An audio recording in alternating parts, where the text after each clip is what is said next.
But thanks a lot. Thank you very much. Thank you very much. And I appreciate you're taking time out to talk about me and tell people what I have done. What I have achieved is actually just a minuscule courtesy, the marvelous service that I served in, and the marvelous people I have come in touch with. My life has been touched very well by the University of Mumbai, by CMAS in particular, because when we started this, just a thought in the passing winds or a thought in the sea of looking up and generating a space. We wanted a space. And when I met Dr. Anuradha, and when I met Pro VC and the Honorable VC, and we all decided that this is an idea which actually needs, its time has come. Its time has come. And that is why I feel very honored and very privileged that CMAS has thought it prudent and thought it worthy that I should be able to speak to you guys. I should be able to speak to the students who are the future of this country, and try and tell them as to what exactly is happening in CMAS and what exactly is the essence of what we decided. The proof of the pudding, of course, is in eating it, and it does behove us that we provide something to the students, to the next generation, something which takes them forward, which makes them realize that what they are doing and what they are studying here and what they are learning in CMAS is something which is going to help them take forward and take the nation forward as a by and by. It's a corollary that if we work hard, we work in a way in which we are able to take ourselves forward, we will be taking up the cause of the nation also. And we would be touching lives in a positive manner.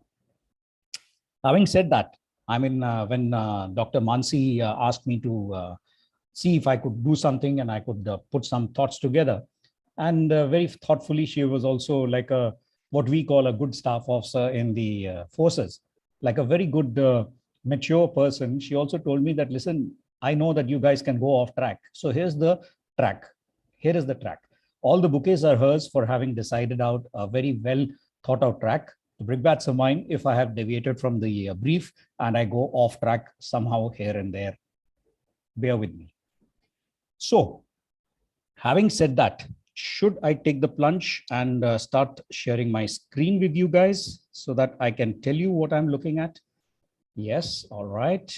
Okay, here we go. Can you see a blank screen? Yes, sir. Okay, you can see a blank screen very well. And now you can see a transition, hopefully. No, sir, No, we cannot see we can see the blue slide. Okay, now you can see something yes. coming up. Excellent, yes. Excellent. That's awesome. All right, guys, I know this is supposed to be a very nice presentation kind of a scenario or something or whatever, a seminar of sorts and a webinar and everything. All that is nice and fancy stuff. But what I want to tell you is that please, please, please stop me whenever you want, drop in a question, raise your hand, whatever, and do not hesitate to put your voice to whatever you want to ask. It is something which is going to be an absolute I mean, this is more of a tete-a-tete. It's more of a conversational style, which I will be looking at. It will be more of a issue in which we talk to each other. I want to see what you guys think about it. What is it that is actually troubling you? When we are making a program, when we are designing a program, we are looking at the aspects of a lot of things. But somehow, sometimes it does happen that the student's point of view, or the POV as they call it, gets missed out. So please feel free. No question is unimportant. No question is silly. And no question is actually a bad thing. Please query me. Please question me. Please say what comes to your mind, and we will discuss it in the, I think we just really went fast. Wasn't that fast? Wow. Yes, sir. That even took me by surprise.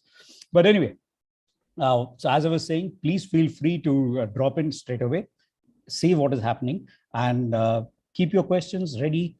Every question is important, and I would love to interact with you, talk to you, and we will actually discuss what is happening on this 59th National Maritime Day, when courtesy CMAS and their thoughtfulness and their absolute empathetic manner, we discuss India's maritime prowess.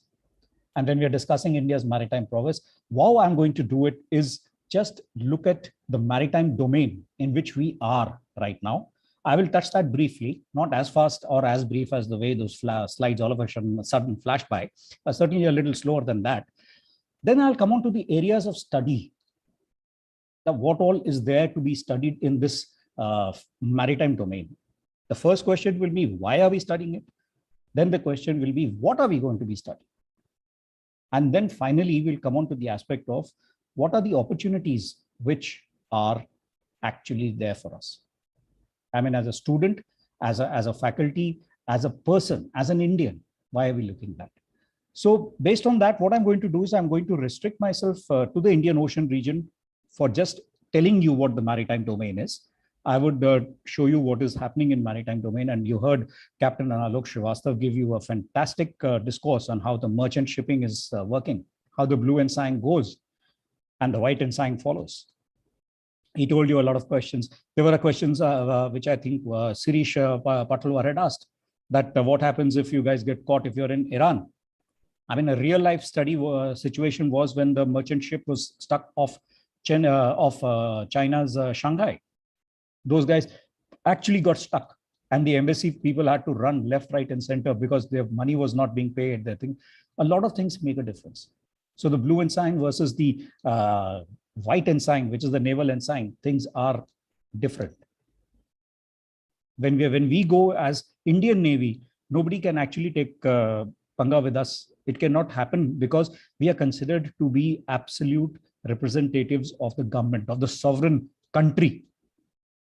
But as Captain Srivastav said, that listen, we are going and doing business and we are going and doing economics. So we take the risk along with it. But theirs is a very separate risk. I think another question which was asked was regarding piracy.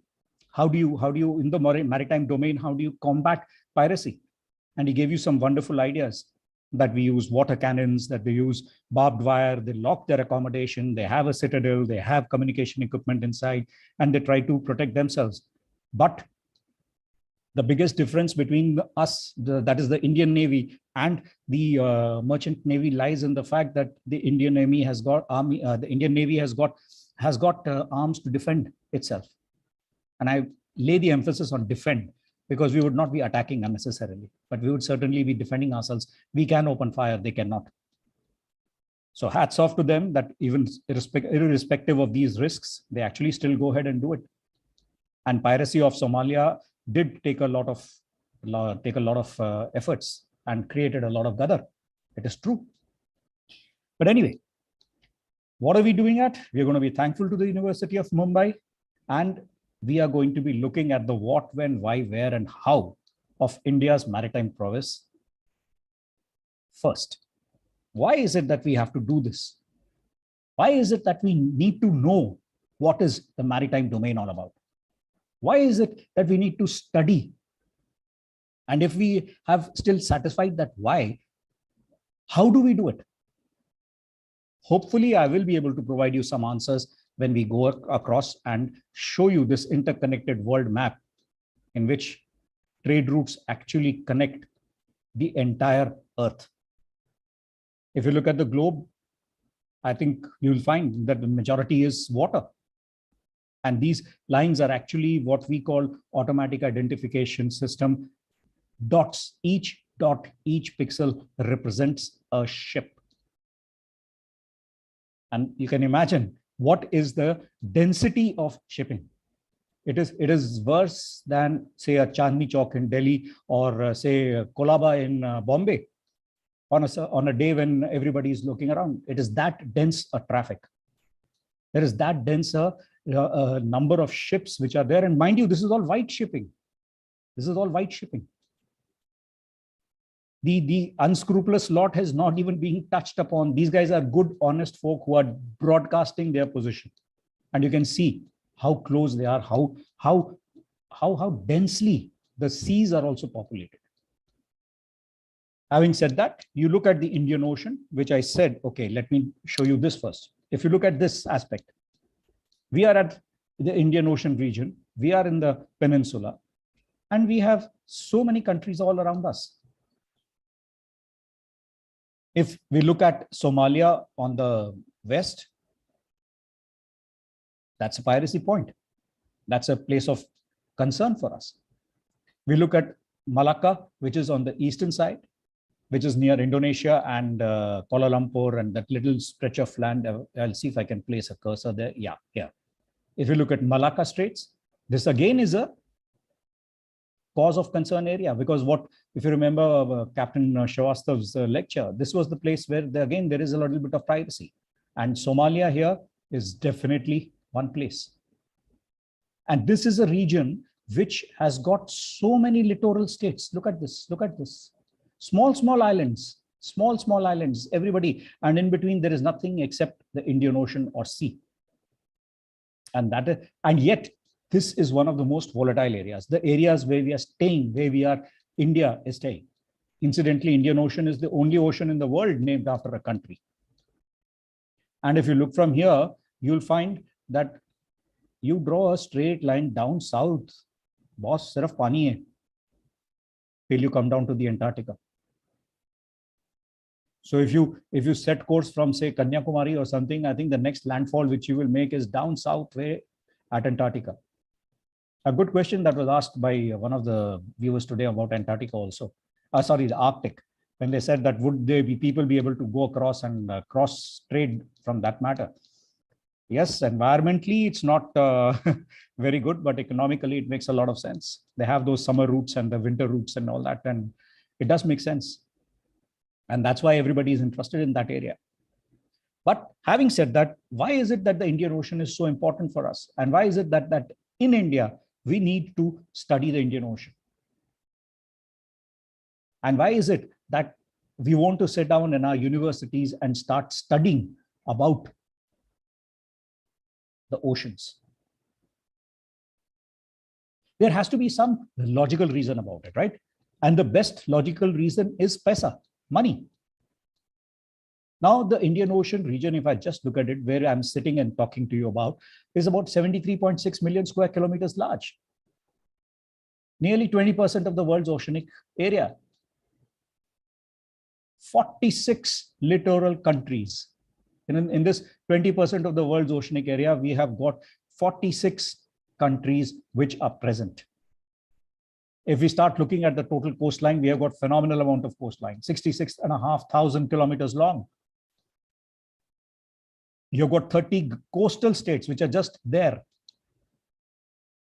9 island states. Island states would be something like Maldives, Seychelles, Sri Lanka. Indonesia is the largest archipelago, which is in the world, and it is here in the Indian Ocean. And if we look into the aspects of landlocked states, they also have sea rights. And there are 10 of them in this place, 9 of them in the Indian Ocean. And as I said, why are we studying it? We are studying it because our trade is flowing through this area. Our entire goods, transportation of goods, transportation of energy, that is oil, everything is through the Indian Ocean here. And the biggest issue is that this is an ocean which, in spite of being the 3rd largest ocean on the world, has got landlocked areas. It has got choke points. And if I were to look at those choke points, I would see that if I look at the Gulf of Aden, or if I look at the Bab el-Mandeb Straits, or if I look at the Malacca Straits, if I look at Madagascar, I can actually go ahead and block them. And if I block them there, then I become a choke point area. So while I'm saying that it is a resource-rich area, I'm showing you the choke points here. Between Somalia and Saudi Arabia, Yemen here, if I'm able to block this area off, what will happen? You will not be able to get any oil from this area. Then what do I do for the next choke point? I look at the Persian Gulf. You've got Iran, you've got Iraq, you've got Kuwait, you've got all these places here. You can't do anything. African side, you've got the Mozambique Channel. And here, of course, is the famous Malacca Straits.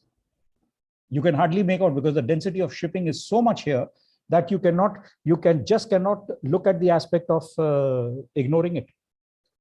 And so much so that even China has decided that, listen, this is the place where I have to ensure that my energy supplies continue.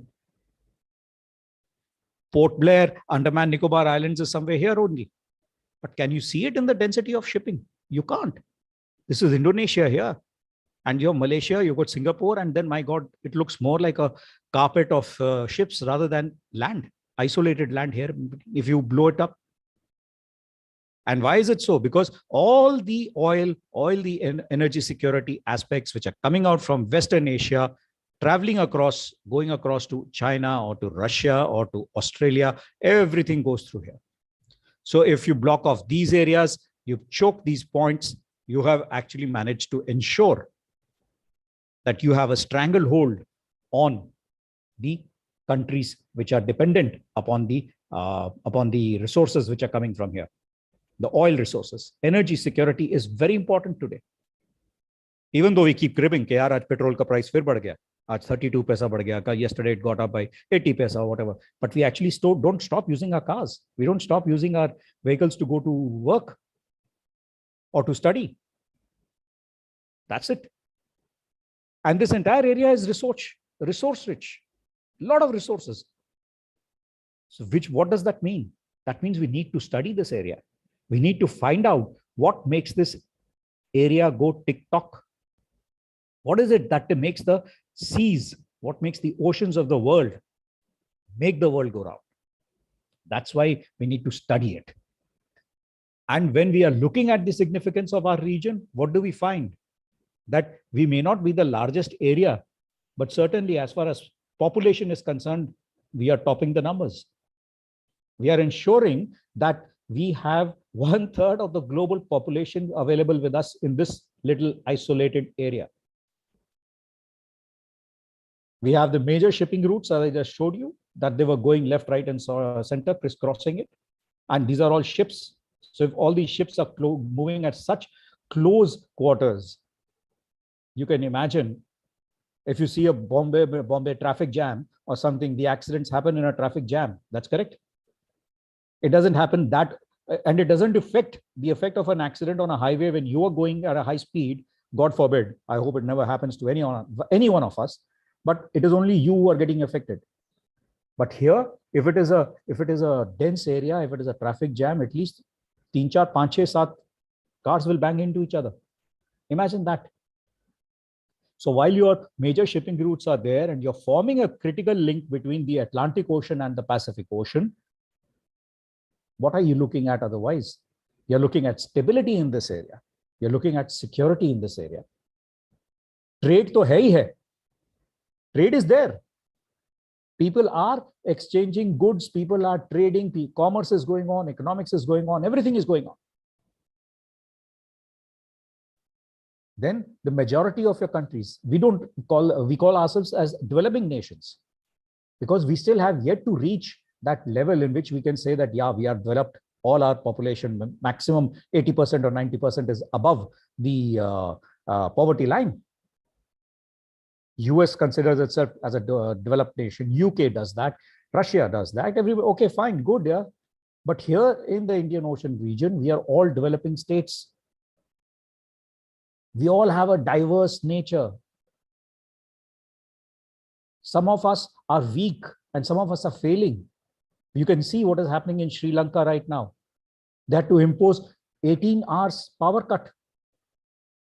Their diesel is running out. They don't have money to pay your people. And what does this mean? This actually means that the country is becoming unstable. And once a country becomes unstable, when it becomes, the instability quotient increases, what do we realize? Oh my God, we are studying all this stuff. We are reading all this stuff and we are trying to get decisions out of this. We are actually reading and studying geopolitics. We are reading and studying geostrategy. Why? We are doing this so that we can actually make our region or make our maritime domain strong. That's the other reason why you're reading all this.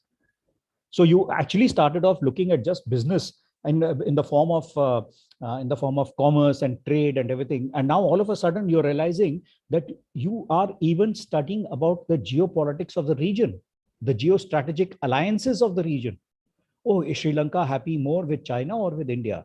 Is Maldives going to go anti-India, or are they going to vote for India? Is Philippines pro-India because they're buying some BrahMos missiles from us? Or are they anti-China because they're buying BrahMos missiles from China, India?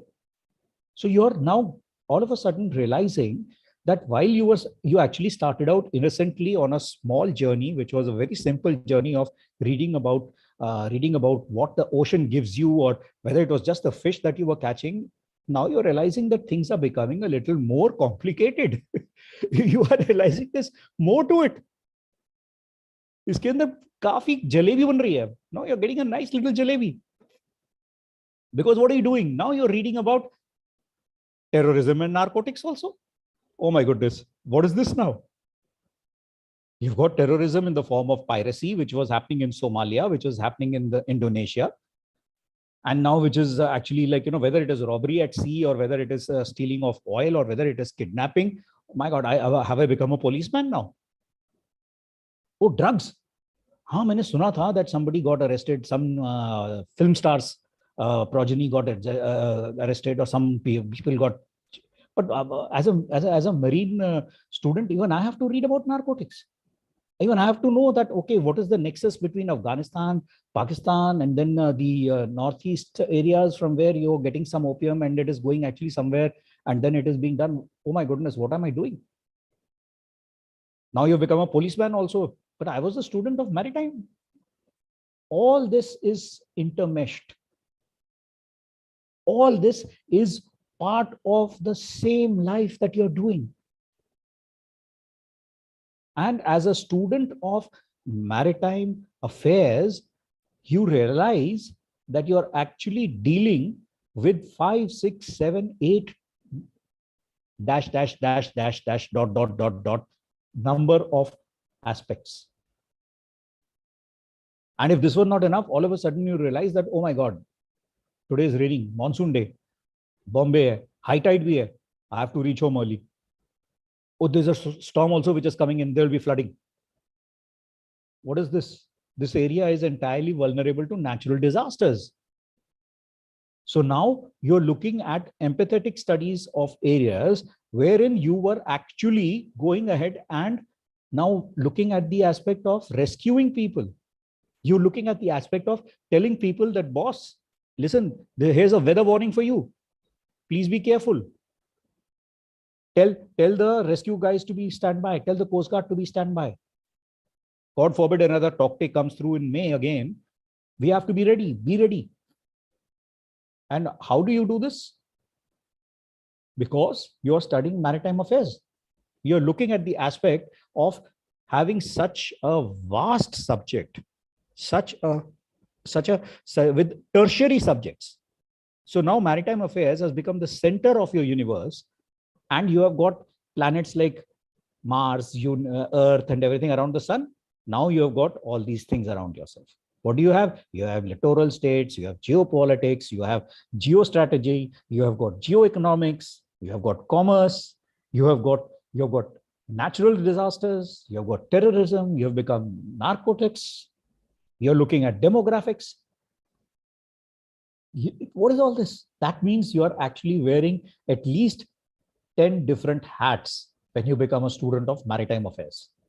When you start looking at the aspects of studying a simple MA in maritime affairs, MSc in maritime affairs, or an MCom in maritime affairs, you actually realize that, boss, naam to ek hai, lekin kaam anek hai. You have got too many things to look at. And if that was not enough, then you realize that you have got ocean governance challenges. Here, when you look at this slide, you will see some maps, you'll see some cluster of black lines and red lines, and you're wondering, what is all this? This is the challenge for you. The challenge for a maritime affairs student here is the black spots are land masses, and the rest white space is water.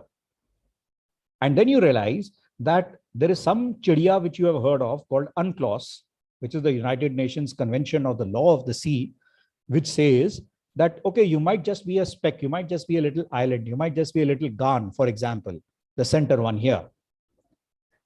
Okay, but as this is a small little island it's of the Maldives chain, and it is out here, but it gives you this circle red all around it and says that, listen, this is your exclusive economic zone.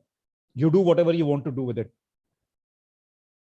And you are saying, hello, what is this here? This is a small island which probably has got a population which is in double digits, and you're expecting them to look after this entire area, 200 nautical miles all around. Pi r square laga ke kar lo yaar. A radius of 200 nautical miles. Nautical miles, I'm not even talking statute miles. 200 nautical miles would be nearly 500 odd kilometers. You do your maths. The area of the circle is pi r square, 22 by 7 into 500 into 500. Population aapki hai 99 and below. How will you do it? But yet the very large, like with the largest and with a nice little thing, the entire world fraternity says that, listen, guys, this is your area. Whatever isme se nikal sakte ho, tumhara hai, rakh lo.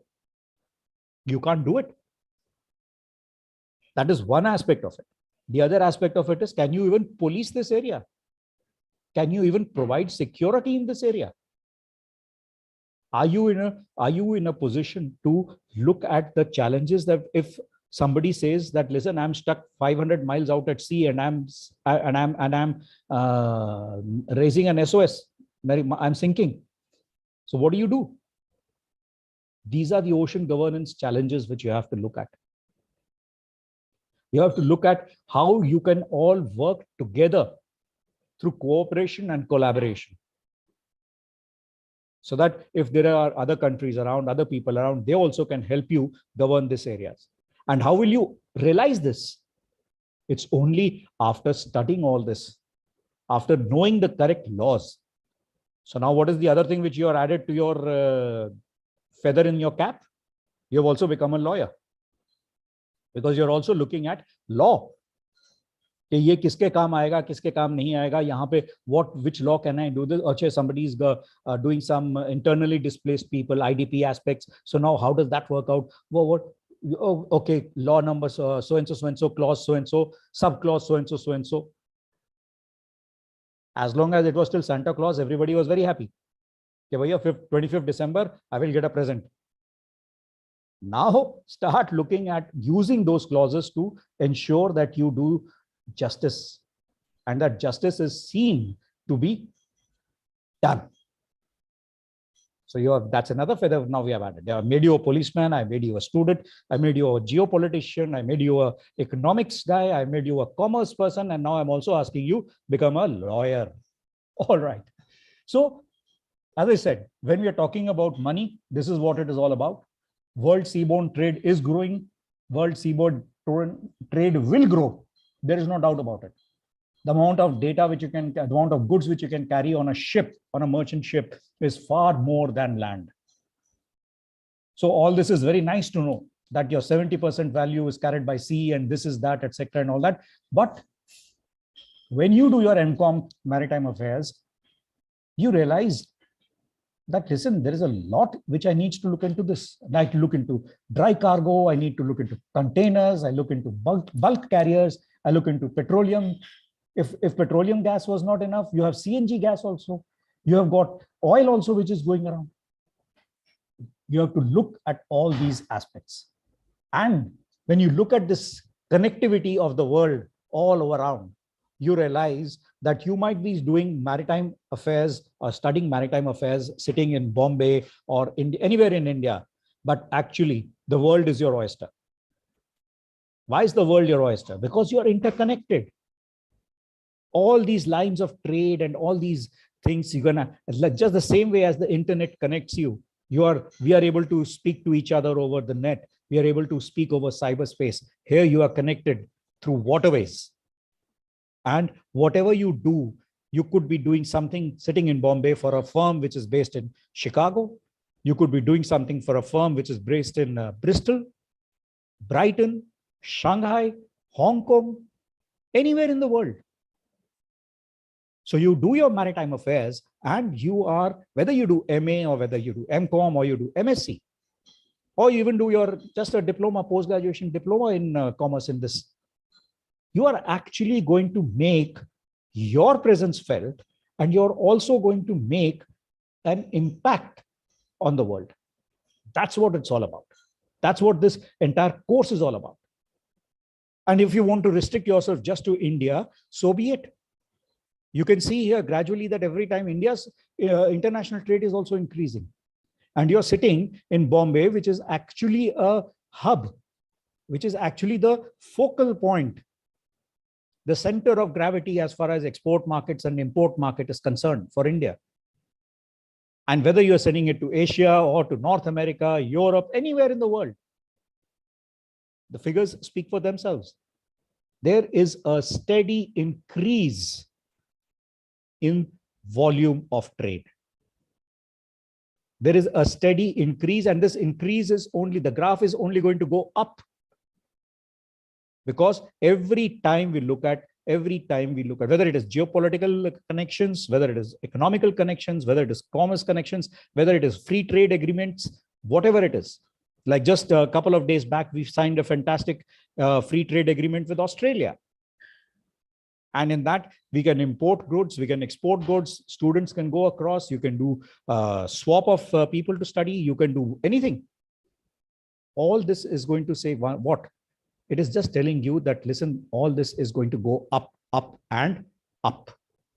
As I said earlier, the world is your oyster. You look at now we keep hearing the bad things about South China Sea. We keep hearing about the fact that South China Sea has always been the focus is on fighting, the focus is on jagda. It's not required. It's not there. The amount of trade which flows through from there is actually phenomenal. The amount of geopolitical connectivity with Oceania states, that is Australia, Asia, ASEAN states, within just Asia itself, is phenomenal. And if you are able to put your 2 bits worth in it, and you're able to tell people what's it all about, I think you have arrived. You are doing a very good job, because you have got your finger on the pulse of the region. You have the occasion to say that, yes, I can make a difference. I know Barack Obama said that, but we can certainly say that, yes, we can do it. Why can't we do it? And if I clean up that entire connectivity areas, etc., and all that, and just put this and show this as a highway map, like you've all heard of NH17 or NH48 connecting up the countries. Well, these red lines symbolify that the entire world is connected through these water highways. So whether you sail out from Cochin or whether you sail out from, say, somewhere near Bombay or near Gujarat ports, you will actually go into wherever you want. You're connected. That is what this slide tells you. But is everything hunky-dory? No, it is not. We discussed this earlier also, that where comes money, there comes parishani also. So as a student of maritime affairs, when you are looking at the maritime domain, what is it that you're looking at as far as a maritime challenge is concerned? Captain Srivastava touched upon it briefly. It said piracy. He talked about piracy. We talked about it again. We look at maritime terrorism. We are all aware of 26/11, how 26/11 happened, how people came across, etc. We are aware of that. The question about Iran was asked earlier in the day today. So it was all about the fact that the threat in the Hormuz, or those choke points which I told you about, those threats are there. And if somebody's oil flow gets affected or somebody's trade gets affected, they are going to get worried. SLOC is sea lanes of communication. So these sea lanes of communication, if they get blocked by pirates or by terrorists or by a country which is acting belligerent, you are going to be worried. And if this was not enough, you even have regional disputes in the area. आपस में हम लड़ाई कर लेते हैं ना. Like we all talk about India and Pakistan, Sir Creek area, Siachen area. Siachen, of course, I'm not too worried about because it's not a maritime boundary. But Sir Creek certainly is. Between Iran and the United Arab Emirates. Between Shat al-Arab waterway between Iran and Iraq. Oman and Yemen have got issues. India and Bangladesh had an issue. They had to go to the International Court of Justice to sort it out. All these are regional disputes which are going to affect you. So as a student of maritime affairs, you'll have to study the geopolitics and the geostrategic areas of what you are doing. And how do you protect your resources? As I showed you in the slide earlier, तुम्हारा छोटा सा speck है, population in double digits, and you have an area which is in millions of square kilometers. How do you protect your resources? Global warming. Everybody talks about global warming. Everybody talks about the fact that the world is heating up. Climate change has taken its toll. Glaciers are melting, Arctic is melting, Antarctic is melting. And what is happening? The sea levels are going up. The changes in heat, the changes in temperature are leading to natural disasters. Otherwise, who would have seen a Tokte happening in the month of May? Who would have seen like, oh my God, here's another storm coming. Here is another storm coming. All these are becoming maritime challenges for us. And as you will have to study this as a student of maritime affairs to realize that everything is not hunky-dory.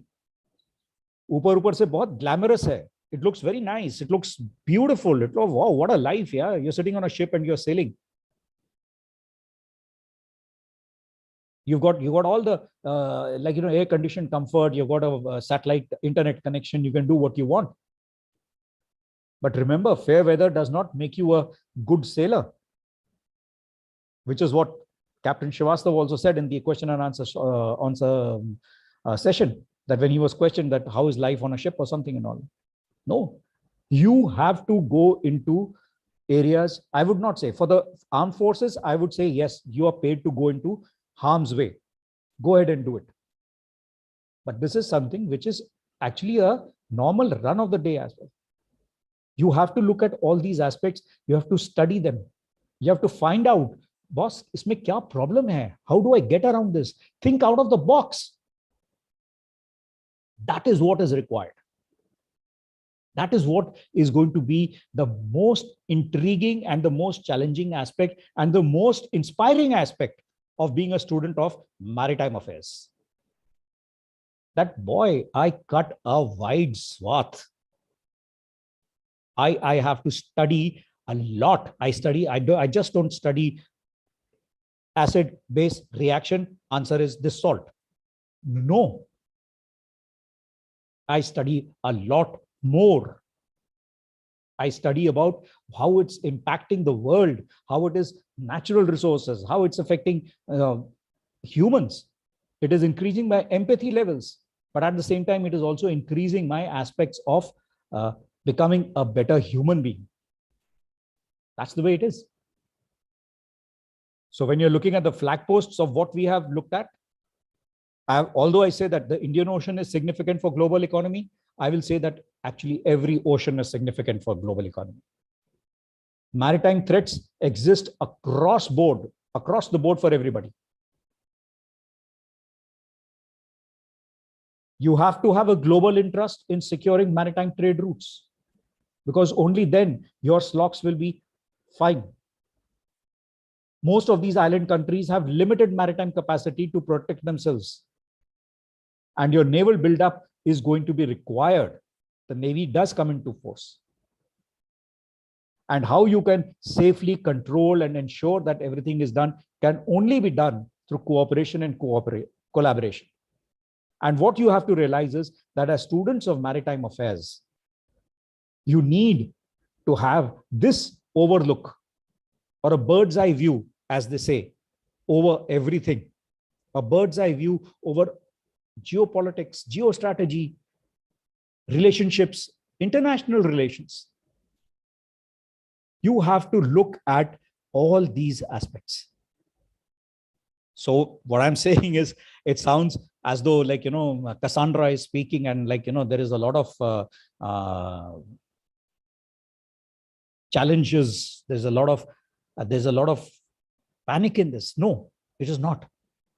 It is just that you are going to become a complete 360-degree person. You'll be like AB de Villiers, Mr. 360 man or Mr. 360 woman, in which you are actually reading economics, you're reading commerce, you're reading statistics, you're reading science, you're reading geopolitics, you're reading political science, you're reading everything and anything. And this is how your vistas of opportunities also open up. Of course, I will come to it separately. And why do you think that you will never go wrong by studying maritime affairs? Is because of this little simple statistics which I'm throwing at you now. That, like it or lump it, 70% of the world's surface is covered by oceans. 90% of the trade of the world is through the oceans. Demographically, 80% of the population is less than 200 kilometers away from the oceans.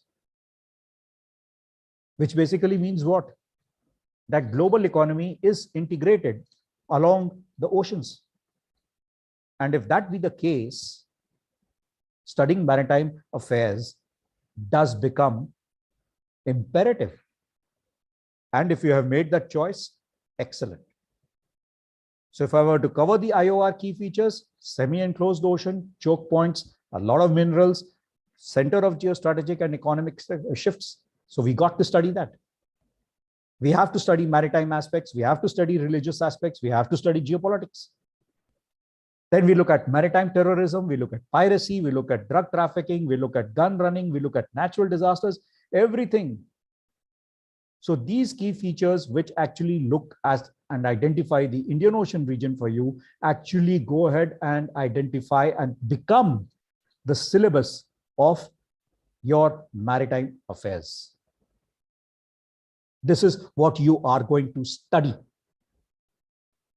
You're going to become a bioengineer, you're going to become a biochemical engineer, anything. So much of your medicines. I'm sure Dr. Anuradha will hold my hand when I say that they use the sea minerals, sea aspects in a large way in pharmaceuticals to make some salts and medicines which are required by the human race. So it's a very, very vast syllabus. It's a very, very vast syllabus, and it's all here. All your energy and trade is going to be here. Without oil, you cannot survive. Without commerce, the country cannot. So whether this leads to good trade or sea power rivalry between countries, you don't know. As a student, you will study.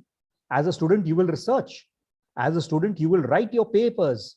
You will put your pen to paper and tell everybody that, listen, this is what it is all about. So what are you doing? You might have been a student of science, and all of a sudden now you're talking and writing about geopolitics. That's how the connectivity is. That's how the enmeshment happens. And this is going to be just going up. As Captain Srivastav again said, that the merchant ships which are going, even during COVID, I think that question was asked that how did the COVID affect? And he said it affected only the passengers. Baki trade to chalta raha na. Everything was shifting.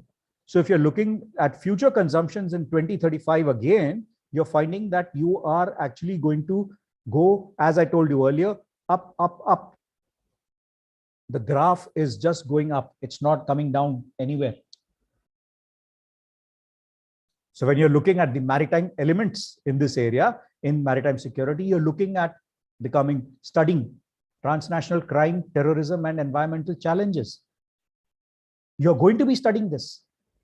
So whether it is law, or whether it is a law and order case, or whether it is narcoism, or whether it is simple climate change or global warming and environmental challenges in which you have to do something called HADR, humanitarian assistance and disaster relief. All these things come under as feathers in your hat. And that's what we do when we make our strategy and we say that the Navy is going to do all this. The Navy is going to help you do all this. And this is something which we have laid down in the open and we have told everybody. We tell them that, listen, what is going to happen? What is going to happen? What is our special interest in maritime environment and interests? That is more important for us to read. Read, digest, and implement our maritime environment and interests. And that's how we will be making our Navy, so that we can go out where we go out as the white ensign and protect our economy. We protect our businessmen who go out into various countries, who go out into various coastal states. And there we help them and tell them that, listen, don't worry, we got your back. You continue your job. We will ensure nobody bothers you. And this also, we are again dependent upon guys like you, students like you, who are studying, who are looking at the potential conflicts which are possible in various areas. And you can tell us that, listen, this is the hotspot. And maybe when we look at strategically, we could do this, we could do that. Tactically, in that area, we will do what we need to do. But at least when you write your papers, when you do your research, when you publish your findings, we will come to know what exactly is the scenario. That's where students of maritime affairs come in. And based on that, now when we look at all this study, that, okay, when we look at our maritime domain, we find that we have a lot of stuff to do. What exactly are the areas of maritime studies which we should actually be concentrating on? And when we look at this, we find what? Maritime studies has become a major economic pillar for the country. Because, and the emphasis again and again, I'm laying on economy. We have to be very frank, armed forces are the last resort. Economics makes a lot of sense. In armed forces, only a particular sect of people are being targeted. Military targets are targeted. Let me put it that way. But if you look at economic sanctions, the whole citizen, each and every citizen of the country targeted becomes a target. And that is why that you have like all these Western, like the current current war which is happening between Russia and Ukraine. The emphasis now is shifting slowly to from the world's side onto economic sanctions, because they know that sanctions might take a little longer in time, but their effect is much more. It is deeper, because you're actually striking at the economics of that country. And maritime studies is a major economic pillar in the sense that it tells you what to study, it tells you what to do, it tells you which are the vistas which are available, and it is a comprehensive educating experience. Because your experience, your education which you're getting through the maritime experience, through the maritime studies, is actually dispelling the maritime blindness. Otherwise, we generally tend to think, oh, let's go to the beach, chowpati jayenge, bhel puri khayenge types or something and all that. But is that what it is? Oh, today I had fish for lunch. The fish was caught from here. But what was the entire supply chain which brought that fish onto your table? It's a full-fledged aspect. It's a full-fledged supply chain, starting from that fisherwoman who sold it to you, to the fisherman who actually caught it by going out in a ice-backed ship or a trawler or a fishing boat or a country boat. We are not aware of that. So a comprehensive maritime education will dispel the nation's maritime blindness. And this also, of course, it extends into geostrategy, geopolitics, geoeconomics, and everything. But once we study it, only then we light the mashal, right? So from labor intensive, you're actually transmogrifying yourself. You are actually now with technology, science and technology, which is being studied and which is being used in extracting minerals, in extracting lodes. They're called lodes. Mineral globules which are picked up from the deep sea mining seabeds. Now it is becoming capital intensive. Again, back to the first point, economics. You need a lot of money to develop science and technology, yes. But then science and technology also makes your life easier. Your monolithic skills which were there, which were like looking at the aspect of just like, hammer and skill leke agar aap ek murti bana rahe ho, that's it. Ya ek valve bana rahe ho, that's it, that was it. But now you're looking at overriding these. You're looking at a multifaceted personality. And that is why, from what I have said till now and what I have just told you, you will agree with me when I say that maritime education is an interdisciplinary academic arena. Your maritime education, your maritime affairs, the subject which has been brought out to you by Dr. Anuradha and her team is actually interdisciplinary. It is interdisciplinary because it involves everything: the blue economy, merchant shipping, ship management, geoeconomics, geostrategy, geopolitics, logistics, supply chains. Everything is being brought into it. And you are studying all this. And when you study all this, you are actually realizing that you're doing a multidisciplinary course. Your course actually has such an interwoven, finely enmeshed, what do you say, chunni, something like a sieve, in which what you're going to gain and what you're going to give back to the country is pure gold. That is what all this is about. That is what maritime affairs is all about. As an interdisciplinary academic numero uno course. So what do we look at it? If we start from the base, or rather, let me start top down. When we say top down, what do I see?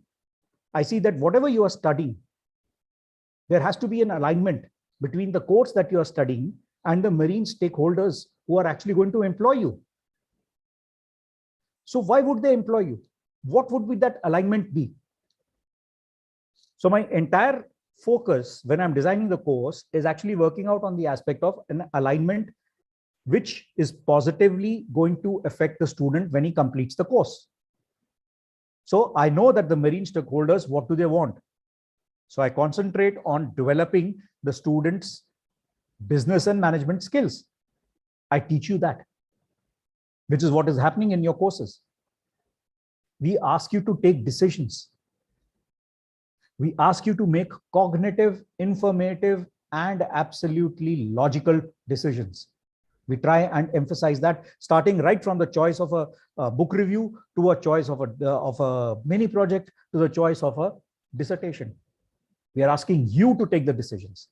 We are asking you, okay, if we throw this googly at you, how will you play? Will you hit it out of the park or will you get clean bowled? I'm sure IPL is on. Chakka maroge, aap sab log chakka maroge. You guys are going to decide and you guys are going to make sure that the course works out fine. We're going to make a leader out of you because the marine stakeholders want leaders. We want you to have a very good organizational knowledge, not only of what you are studying, but also of the organizations in the world which are going to affect the marine affairs world. We are going to ensure that your interpersonal communication skills are top-notch.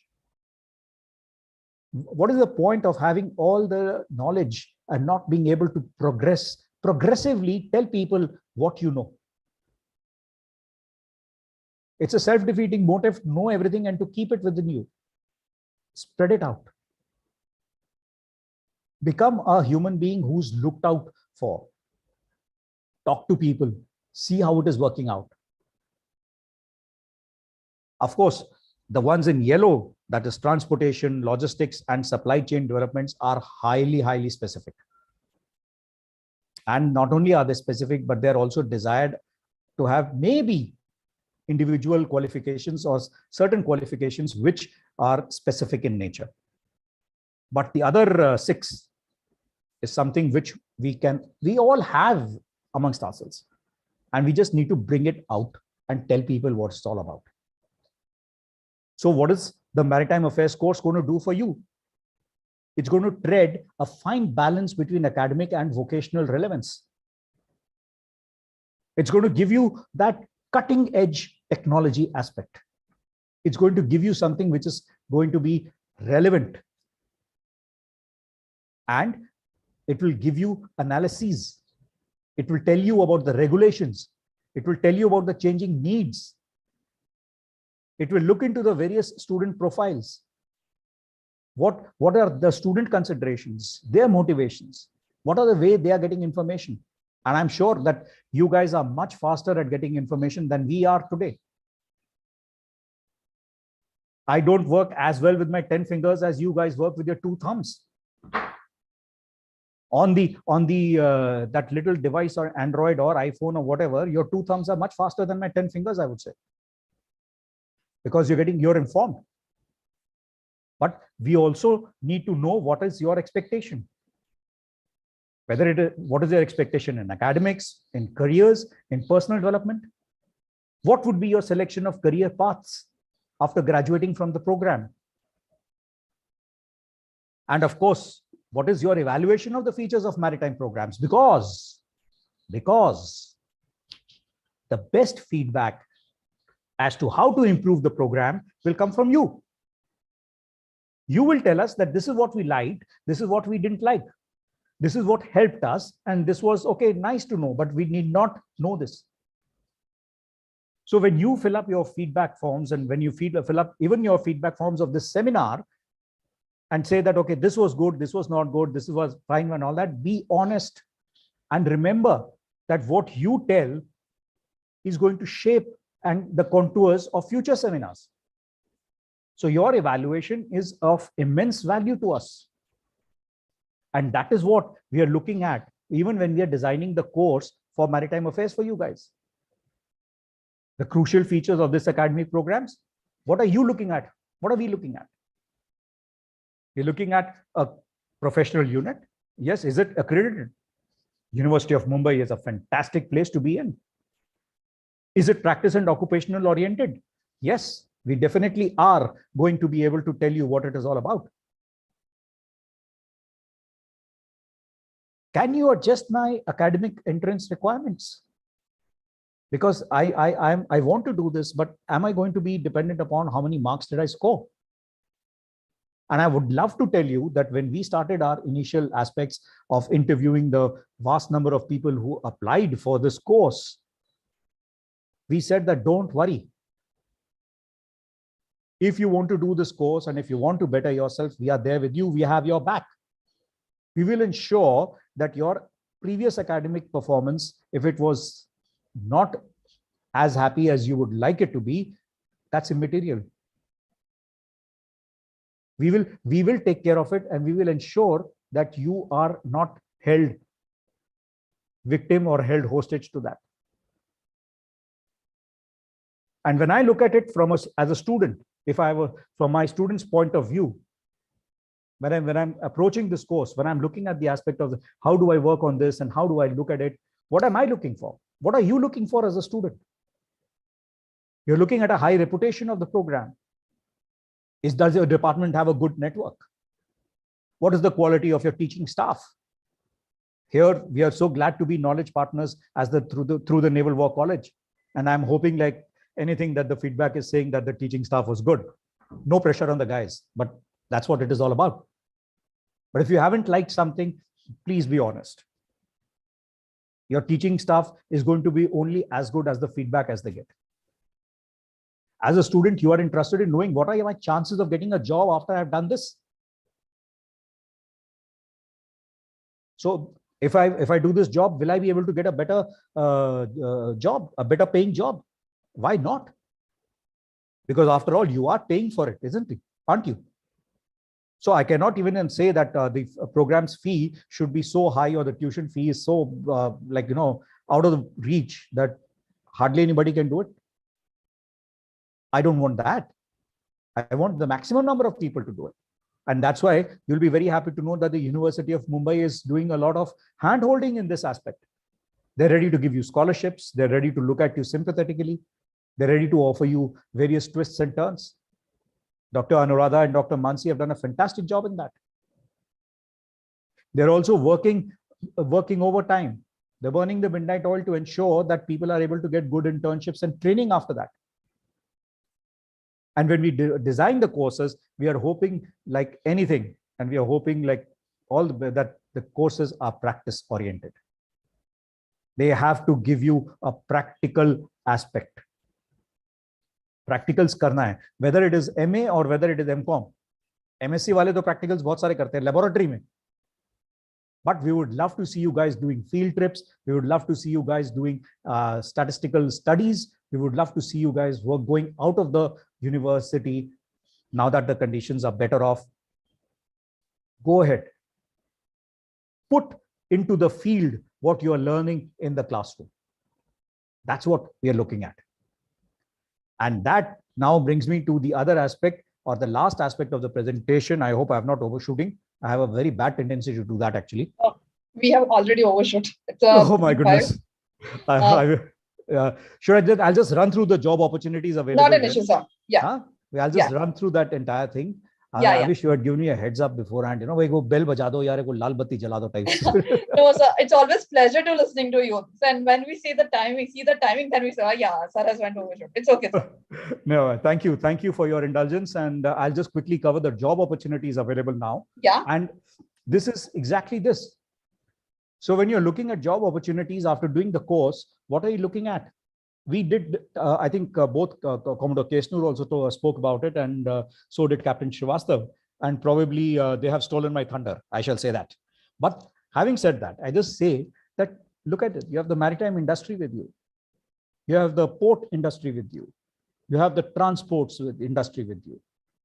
Public administration, because everybody needs to know what is the law, what is the rules and regulations, and what are the fees to be paid, etc., and all that. Sea tourism. These days, India is developing seaplane landing. Cruises are coming in. What all would you like to do? Take people out for diving, deep sea diving, scuba diving, fishing, deep sea fishing, everything. All this is there. Heritage tourism. Sorry. Marine policies and cultural resource management. Because we are coming up with marine parks now. If you go down south, you've got the Gulf of Mannar Park. If you go down to Port Blair and all, you have got the Jolly Island. You go down to Lakshadweep, you have coral entrapments there, which are actually very good. All these aspects are these industries are just waiting for you to come in. I know Captain Srivastav gave a very good, highly exploded kind of a diagram of how the port industry is used. Planning and regulation is again important because you're learning rules and regulations and what have you. Then you've got the field of education.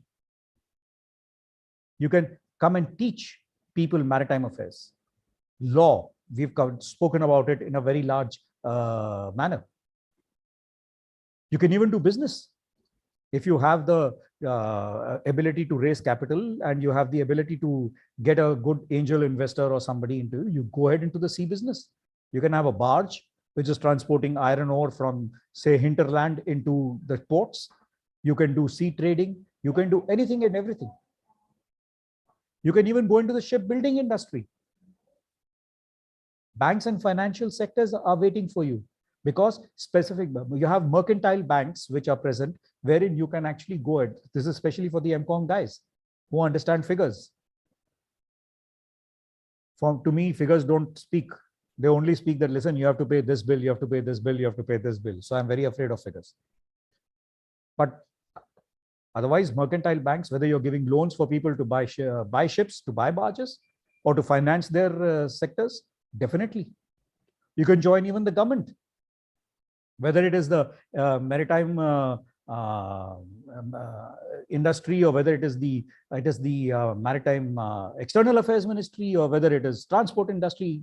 Join government policy, make policies. Understand what you have done in the maritime affairs. Use that knowledge and make sure that you make user-friendly policies for the people who are going to come up and work. Research, publish your research. Tell everybody what you're up to.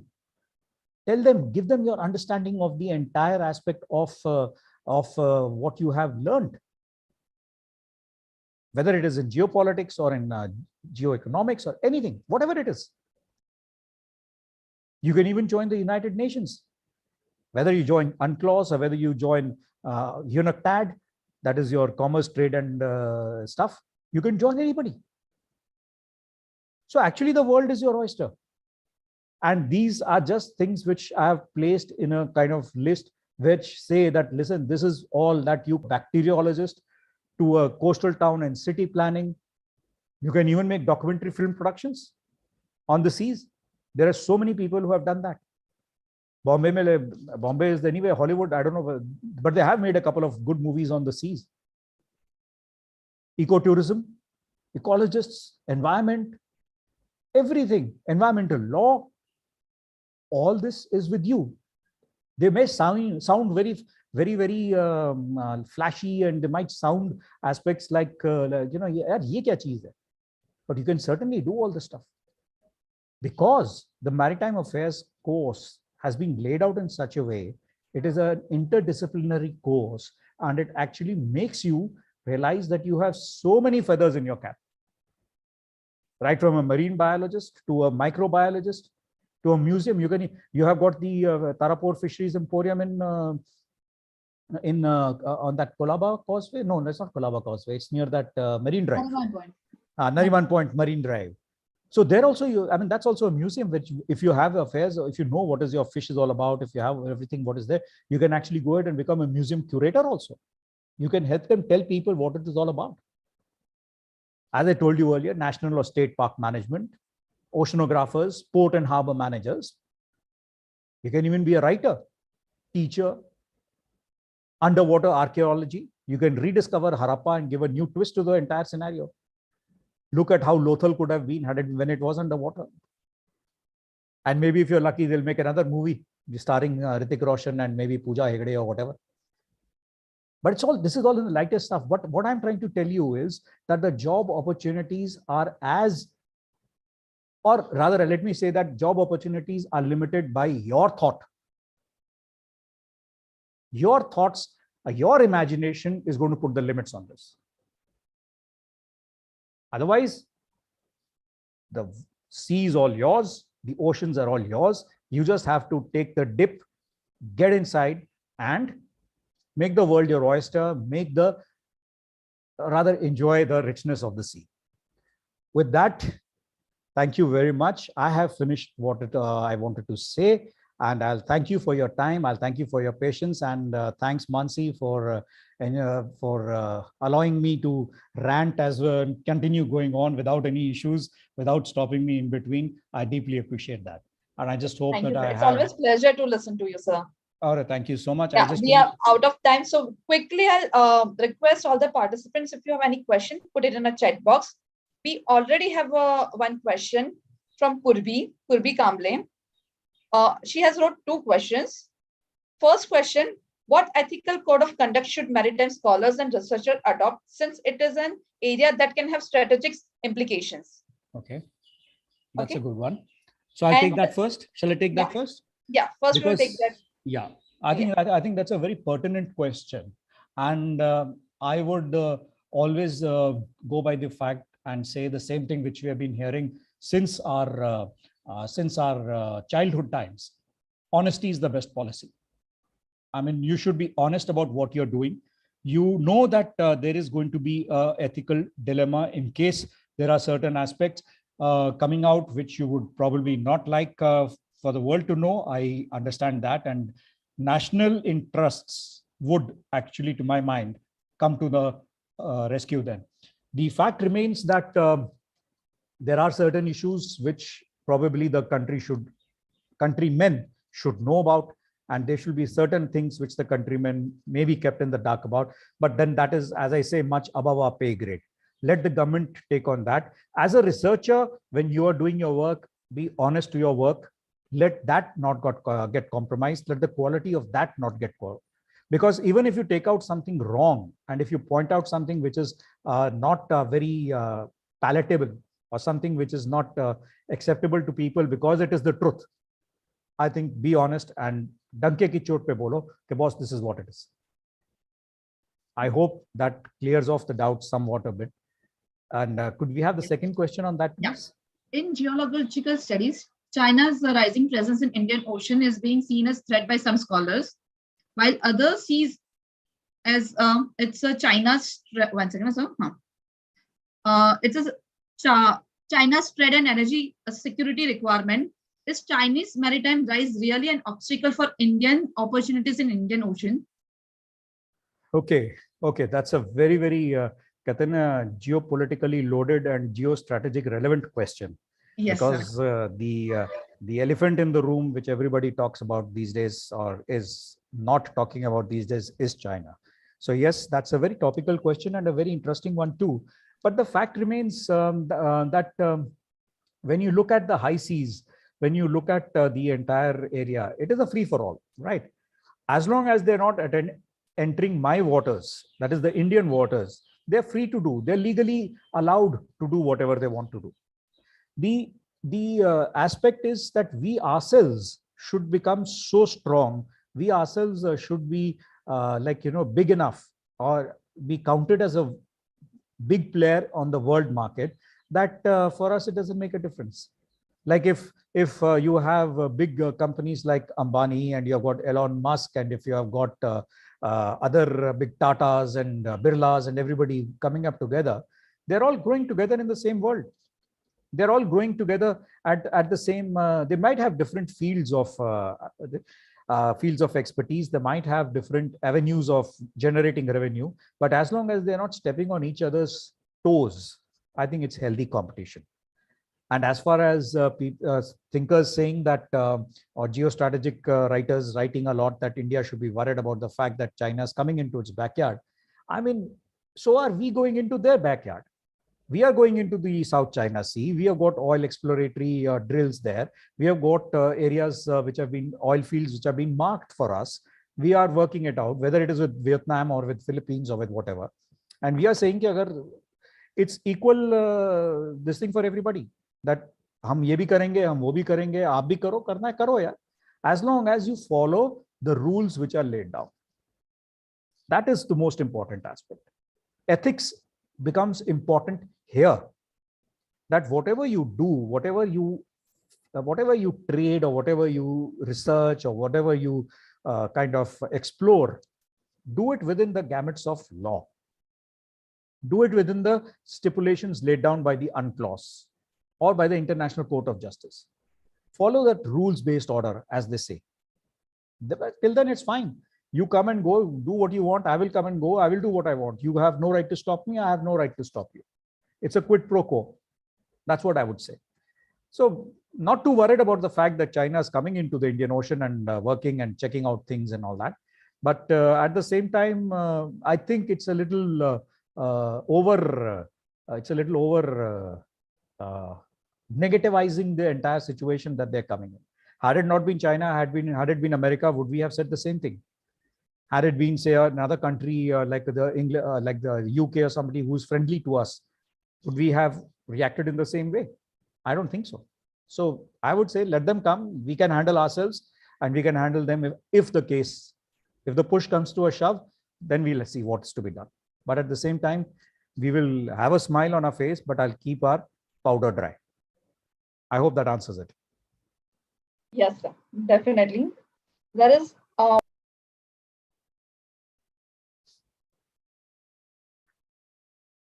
is one question from Aditya Nerkar. Okay. How can we be an advantage to maritime industry?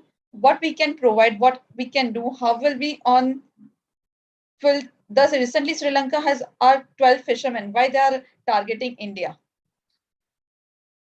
See, Aditya, it is like, yours is again a two-pronged question.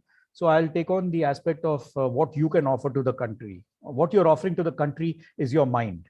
What you're offering to the maritime affairs when you study this is your ability, is your capability to write, your ability to assimilate, your ability to logically arrive at a conclusion which is going to help.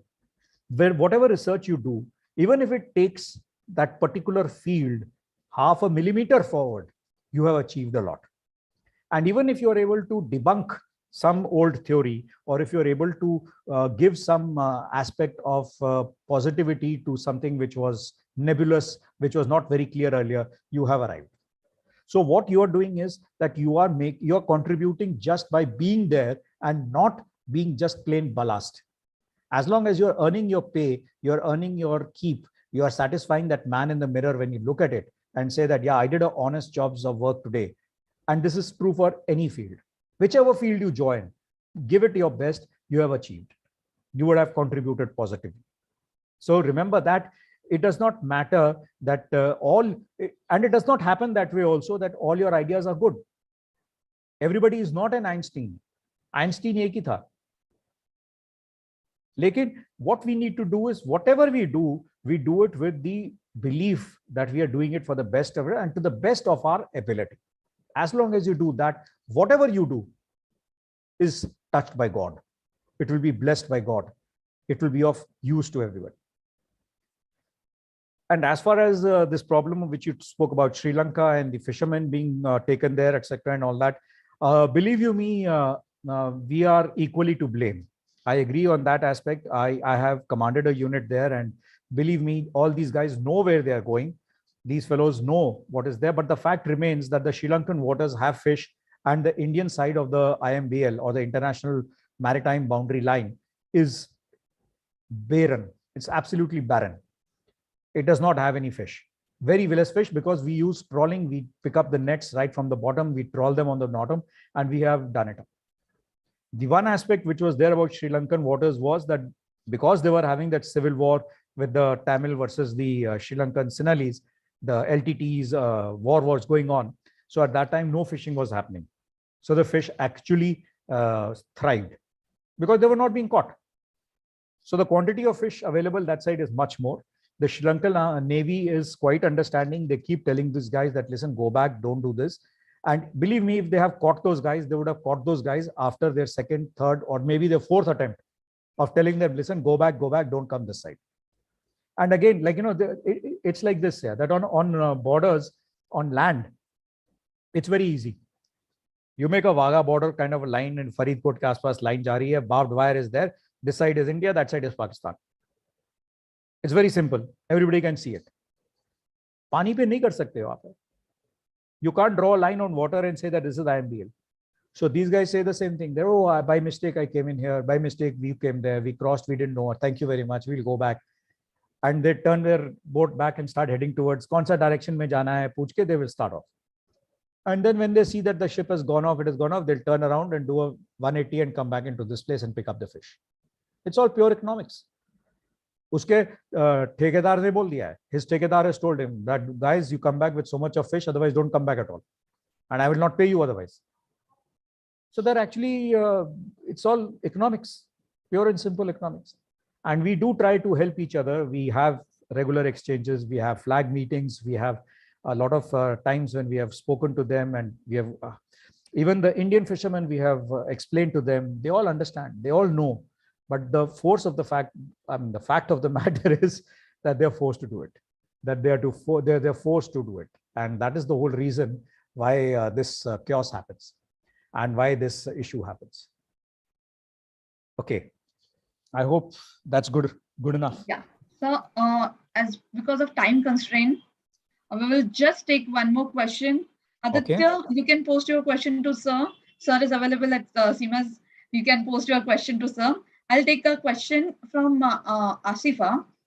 Her question, she's from undergrad or a PG. How country's maritime territory is determined? That's her question. Okay. How is the country's maritime boundary? Is that what you're saying? Territory. Territory. So basically the maritime territory of a country, how is that defined? Yes. Right. Okay. Now, Asifa, it is something very simple. In the United Nations Convention on the Laws of the Sea, it has very clearly been laid down that there will be a baseline, which is generally the taken with the respect to the high water tidal wave. You know, the high tide aati hai, to kahan tak pani jata hai. So that from that high water mark or from the low water mark, depending upon the scenario, the UNCLOS decides that the first 12 nautical miles across the place is your territorial waters. Then from the same baseline, if you go up to 24 nautical miles, it is the contiguous zone. And if you go up to 200 nautical miles, it is your exclusive economic zone. And beyond 200 nautical miles, it's everybody's kheti. It is like called the high seas. So they have very clearly laid down this aspect. But everything is not simple in love and war. So what happens here is that किसी की line सीधी है, किसी की line टेढ़ी है, because if you look at Indian Peninsula also, Bombay on the western front is at a different longitude, and Kanyakumari or Cochin is at a different longitude. So what happens is that though it tries to take the shape of your country, it is a little difficult, that it will not be a regular area which is being marked. And again, if it is an island, then it is not a simple pi r square, ke center of the island mein rakha and then you draw the arcs. So those kind of things are there, but otherwise it has been laid down. 12 nautical miles territorial waters, 24 nautical miles contiguous zone, 200 nautical miles exclusive economic zone, and beyond that it's available for everybody. That's how it has been done, and it is laid down in the UNCLOS. Thank you, sir. Okay. Thank you for explaining this. Now, sir, the time is constrained, but the question is really apt. The person wants to know how to find various jobs, which has been shown by you. So where we can apply for that kind of jobs. Yeah, that's a very good question, because I mean, like, I like the way Dr. Mansi said, I have been assured by you.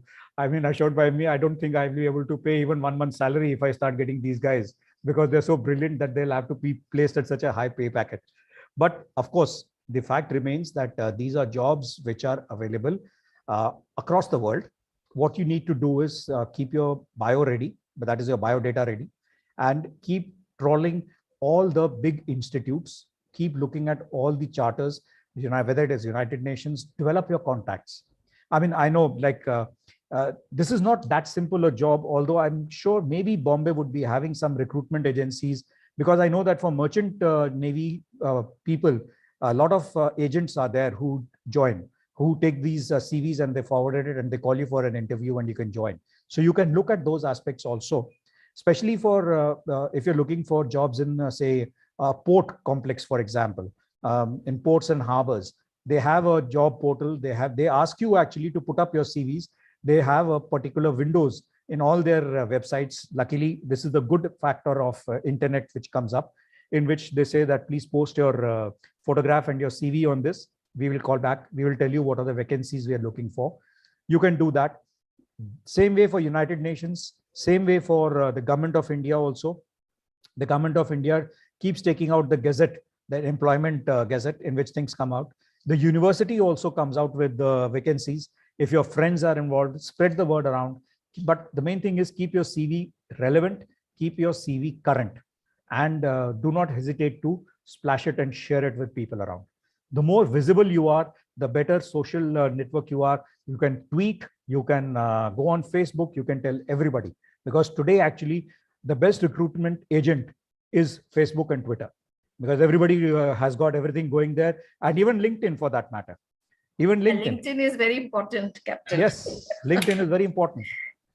You got to have those links. You have to have those links, and it just cascades.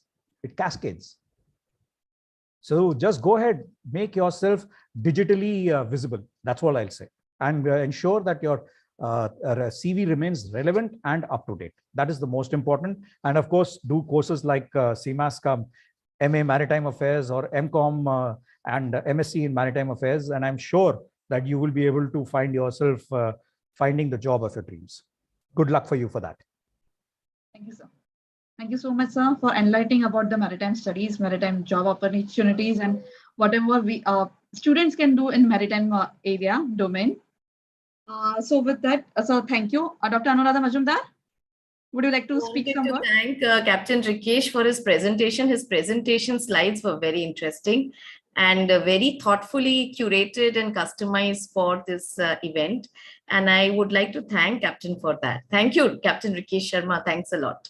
Thanks, Dr. Anuradha. Thanks for having me here. And thank you, all of you, for having patiently listened to me. And I apologize once again for having overshot. Thank you. Thank you, sir.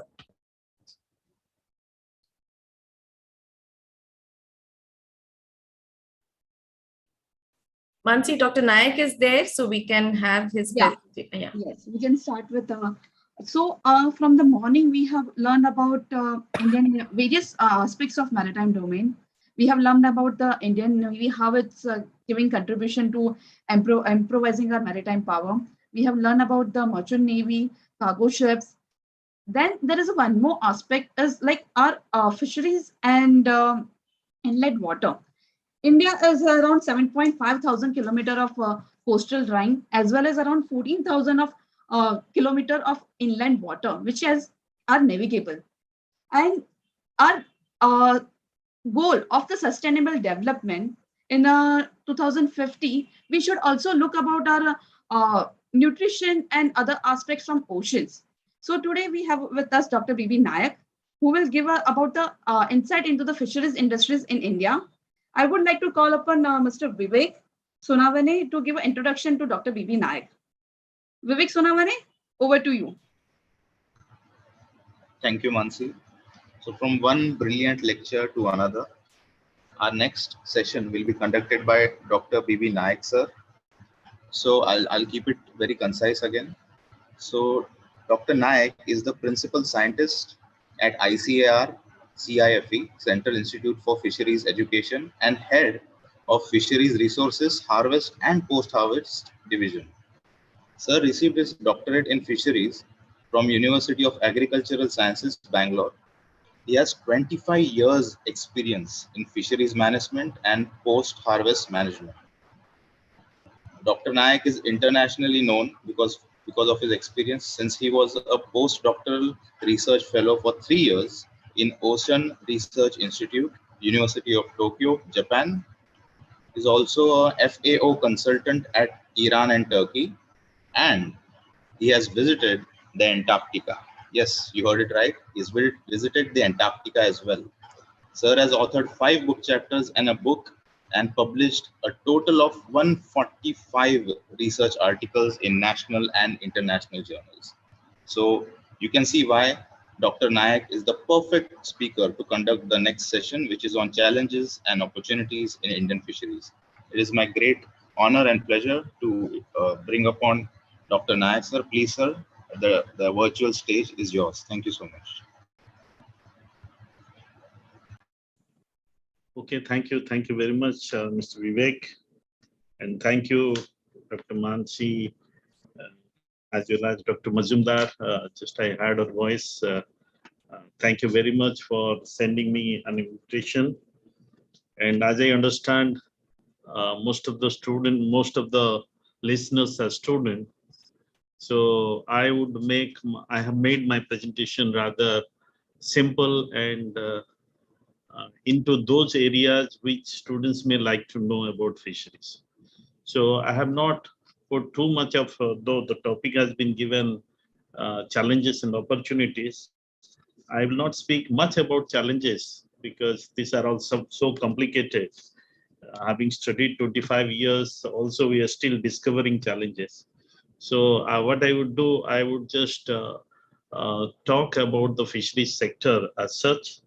And being the students of maritime studies, maybe many can take clue how the sector can provide some opportunities for them and how they can take benefit from different schemes that is available from Government of India and from other sectors. So this is how I have planned this one. Just I will share my slides.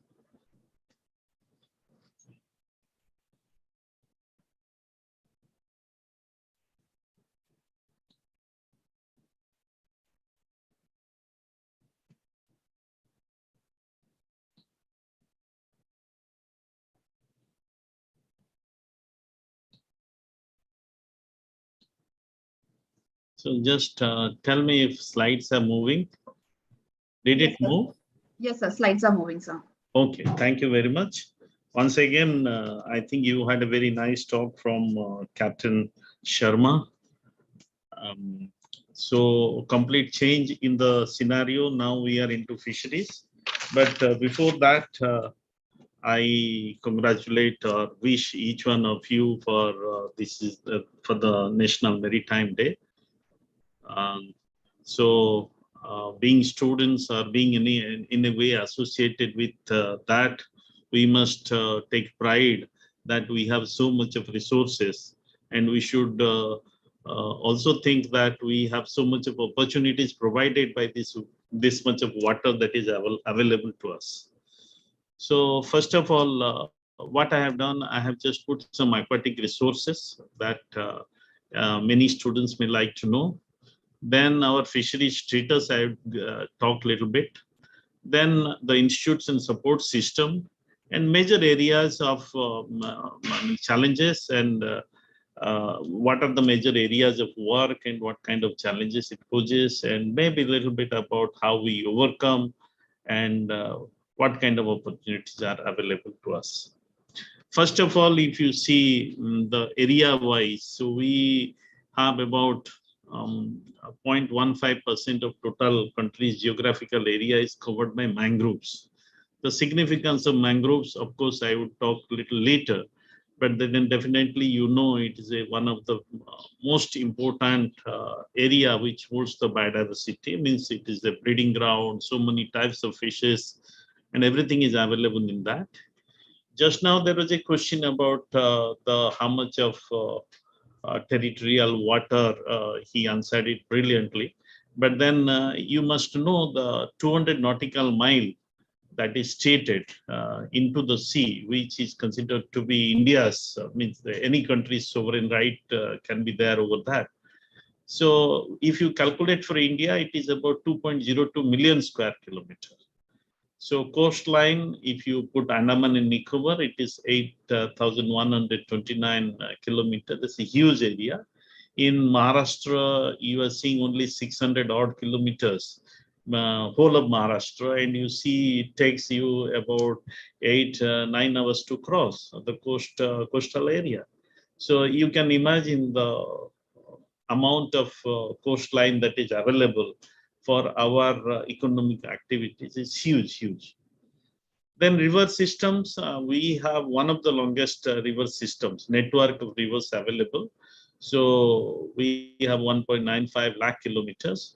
Then floodplains, whenever water level increases, floodplains are there. So you can see that's also a huge area, 8.12 lakh hectares. Estuaries are there. Then you have backwater areas, ponds, tanks. Then you have reservoirs. Reservoirs is one of the most underutilized resources India is having. So 3.51 million hectares. So if you, wherever you have dams, you have a reservoir formed. There are many places where reservoirs are made artificially to hold water for the irrigation as well as drinking water purposes. And nowadays, I think government has schemes to even underground water recharging is also done through reservoirs. Then apart, you have floodplains and wetlands and backwaters. So all these are the water resources available to us. Then you see of this, I will again talk about this later, but then just briefly you see what is our standing, our production of fish. So you can see the total production is in green, red is the marine one, and blue is the inland one.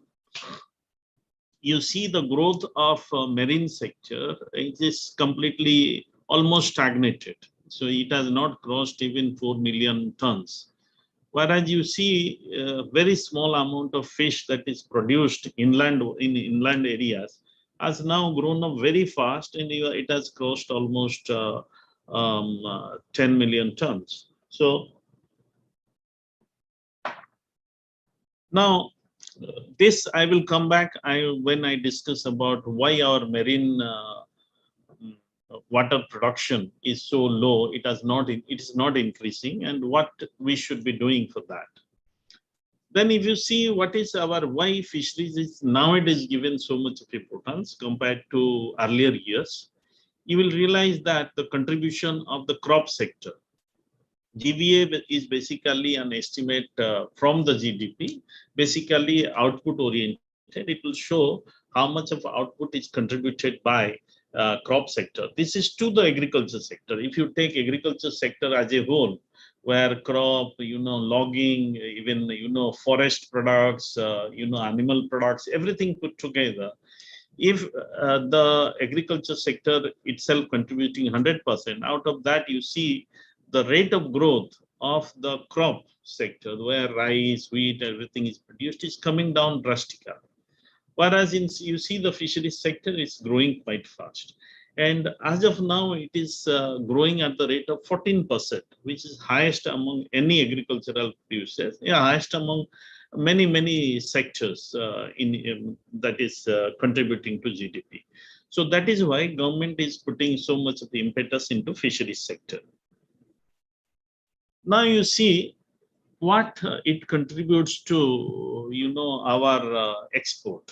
Say, earlier with the days, if most of you might have been born in after 90s, but before 90s, if people like us would realize, you cannot buy any single equipment, you cannot buy drugs from outside the country, because you did not have the foreign exchange reserve. So India had to pledge gold, then took loan, then by regulation, we had to open up our market. Once we opened up market, there were apprehensions that foreign big companies, they will set up their, what is that called, factories and, supply chain into India, and they will just, everybody who is in the job in the agriculture sector will go out of business. But that did not happen.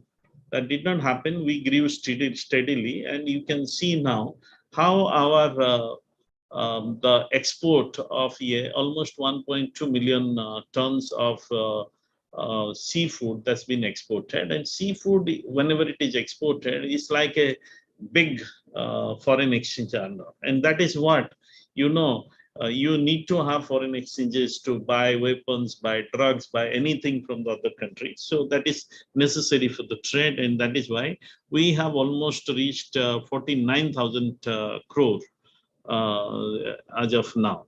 So that amounts to about $6 billion.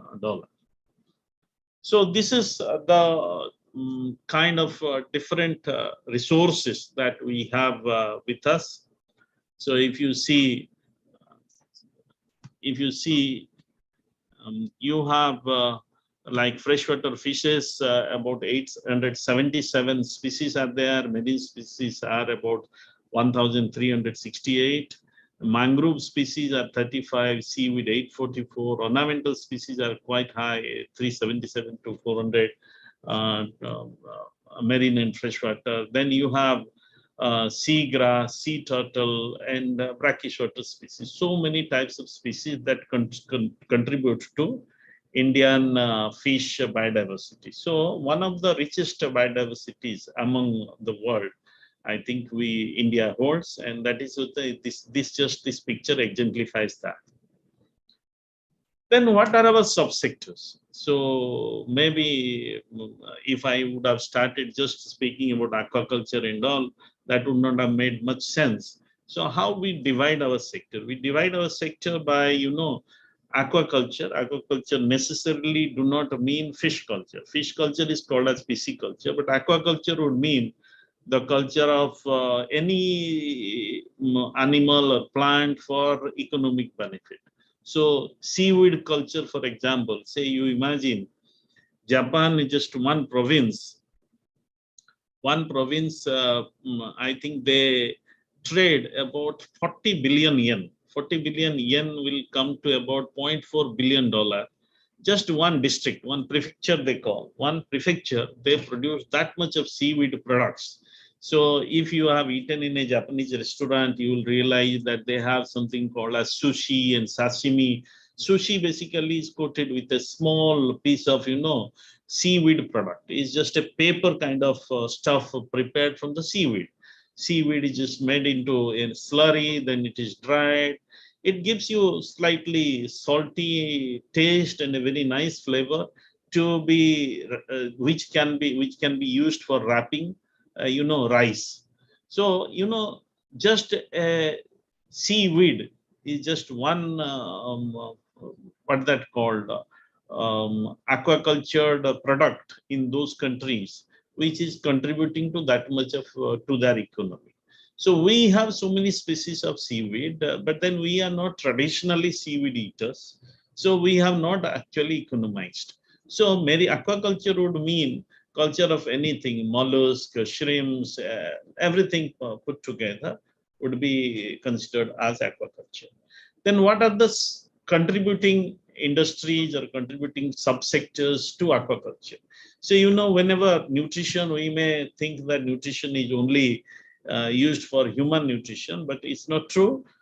We have a department, not only we have department, all the fisheries institutes have departments which study which fish should need what kind of nutrients. If it is a carnivorous fish, it's a fish which feeds on other animal, that would be given with high protein diet.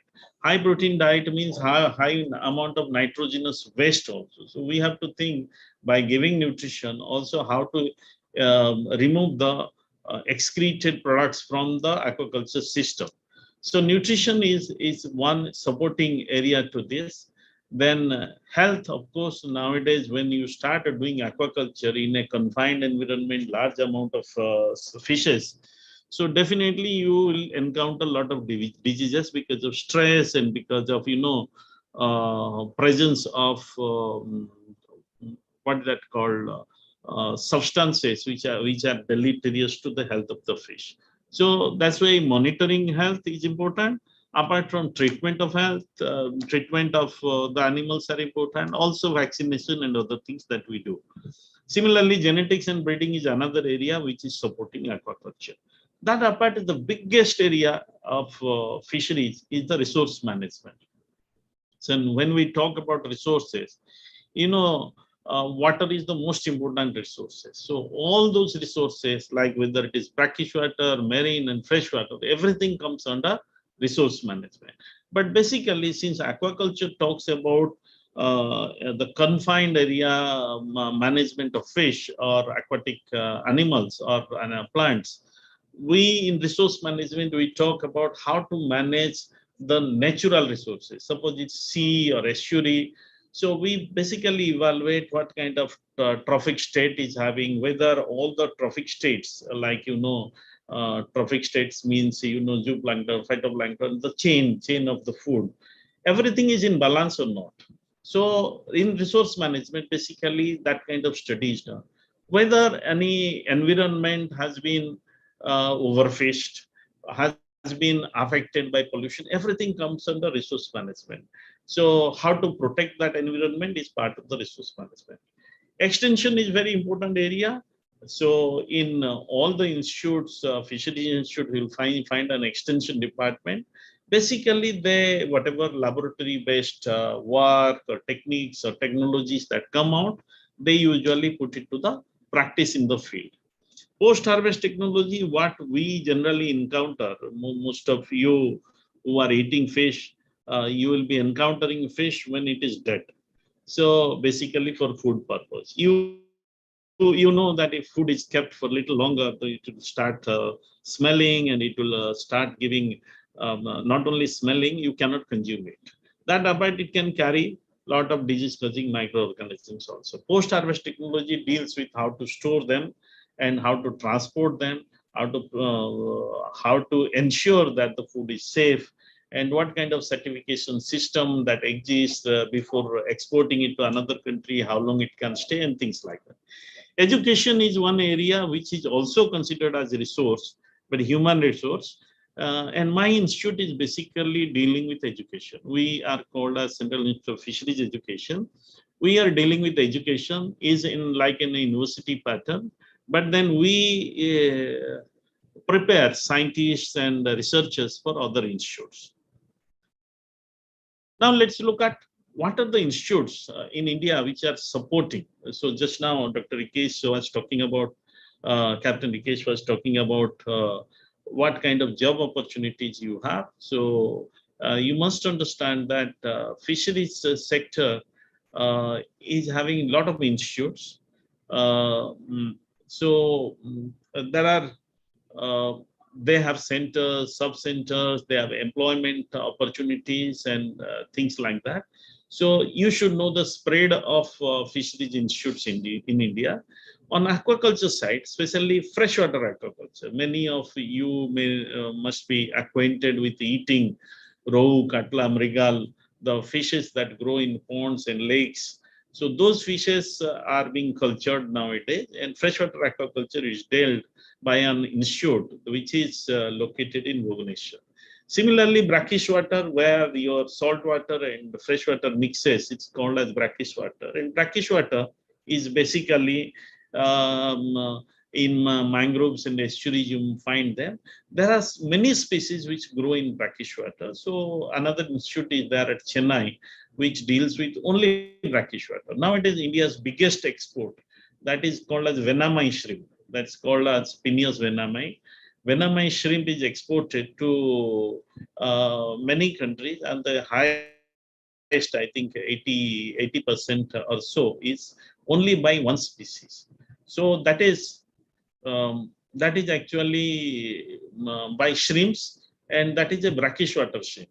They can grow with salinity between maybe 15 ppt to 35 ppt. So it's a wide range of salinity they can tolerate and grow. So large area in Andhra Pradesh, Gujarat, some areas of Maharashtra, and a lot of areas of Odisha has been covered by brackish water aquaculture. And shrimp culture is like gold mine. It's a costly affair to grow shrimp, but once you grow, you also get heavy return on that.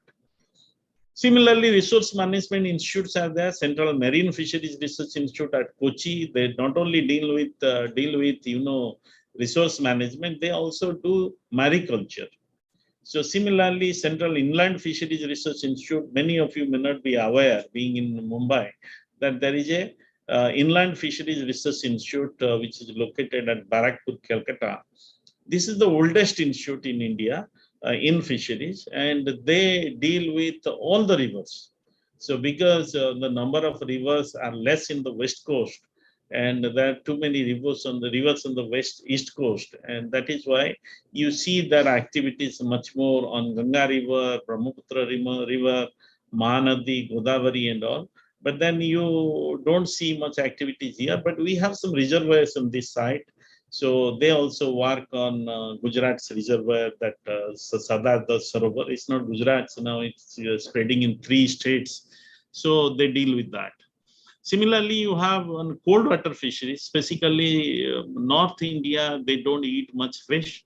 But then cold water fishes, especially Jammu Kashmir, you might have heard about trout, rainbow trout, and mahasir, which grow in cold water, and they can even survive sub-zero temperature. So even if it is -10, -15, the fish will survive in that.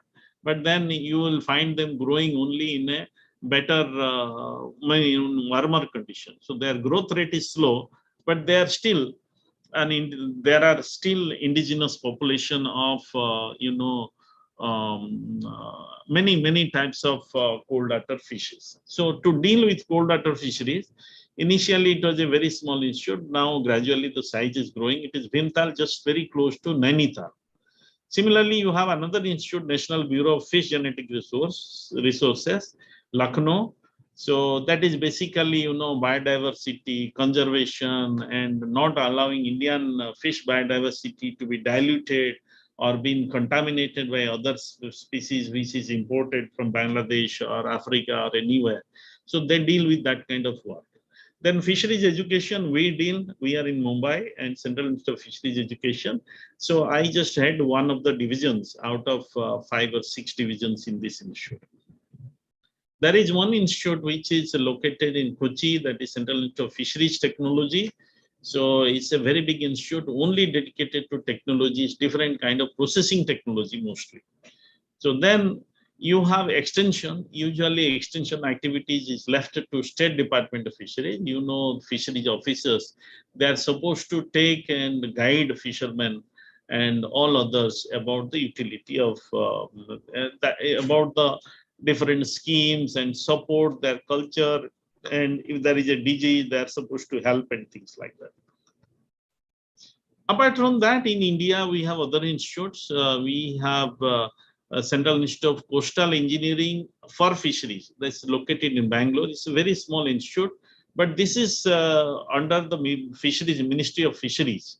And this lot, what you saw here, they are basically under Agriculture Ministry. Earlier, Agriculture and Fisheries were together. So Fisheries Ministry has been separated. So now these organizations that I have listed are mostly under ICAR, Indian Council of Agriculture Research, which is the parent organization to which my institute belongs. And there are about 100 institutes under ICR. 100 institutes belong to, there is LAC, there is a research institute, Graves, there is a research institute. There are research institute on wheat, maize, potato, sheep, goat, yak, and groundnut, oilseed, and whatnot. So you will find 100, 101 or 102 institutes. Out of that, 8 or 9 institutes, 8 institutes are in the fisheries sector. And that apart, under Fisheries Ministry, directly governed by the ministry, you have one institute on fishery coastal engineering. Basically, their job is to make port infrastructure. So port infrastructure in the sense fishing port infrastructure, not necessarily port infrastructure. And they have to do survey, and they have to what kind of dikes or things to be made for support of fishermen they're supposed to do. Then there is something called as NIFAT. This was earlier called as fisheries. It used to call EFP, exploratory fisheries project. That was given by another country, and that was run by ministry, and it was set up somewhere in 60s or 70s. And that has been now upgraded to National Institute of Post-Harvest Technology and Training. Basically, when the fish is harvested, what kind of technology to be applied. They do a lot of training, so their names also suggest. Then Coastal Aquaculture Authority, this is the regulatory body for many coastal activities. Suppose in the coast you are doing a farm, so you need to take any permission and guidance. Permission, more than permission, you need guidance. Otherwise, people indiscriminately use water resources. They make, infrastructure which are all harmful to the sea. So there are a lot of guidelines which has been given by Coastal Aquaculture Authority. This is actually a fallout of court cases when fisheries sector grew rampantly in 90s.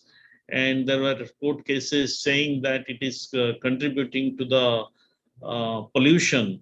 And after that, I think government decided to set up this one. And they are also authorizing what kind of chemicals to be used, what kind of medicines to be used, and things like that. The National Fisheries Development Board is a recent addition. In this, what do? They are now, for just like you have, what is that called, a rubber board, you have coir board, you have different like milk board and things like that. So they have set up one fisheries development board, which is supporting in different schemes of government. Especially, they are giving you subsidies for culture. They're giving you subsidy for. If you go to their website, you will find a lot of details on what kind of support they're giving. Including boat, including net, whatnot. And then Fisheries Survey of India is located again in Mumbai. Their job was earlier to survey and tell us that where the fish resources are available, where the fishermen should go and catch. So they have about 20 ships, and they go always, almost 20 days in a month, each ship goes into the sea. 8 months in a year, each ship has to sail. And they do survey, and they tell what kind of fishes are available, in which location, what is the fertile fishing ground, there has been any change due to climate effect. All these information are given by them. Then ministry, and basically these data, what is generated by Fisheries Survey of India, are used for policy making on the marine sector. Similarly, apart from that, when money is there, definitely Ministry of Commerce is also there. So Marine Products Export Development Authority, that is located in Kochi, basically export promotion. They give support to processing industries, landing centers to upgrade the landing centers. They also do a lot of training. So they have people who are sanitation guides.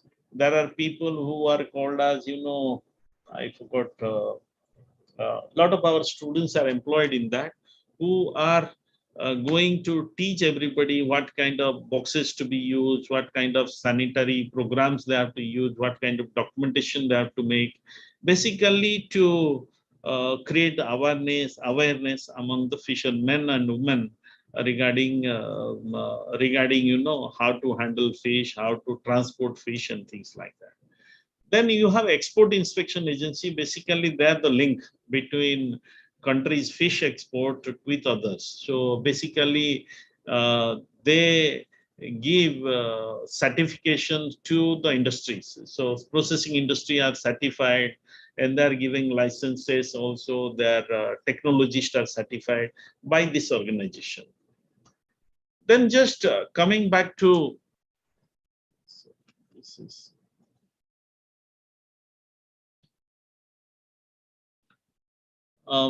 What kind of consumption that no, sorry, fish production that is happening in India. You see, production wise, left side is freshwater inland production. You can see Andhra Pradesh leads the way. Then on marine side, Gujarat is of course having about 1,200 kilometer long coastline. You can see it is wavy, even though Maharashtra is big. The coastline wise, they are much bigger, and you so can see the enclosures and bays in Gujarat.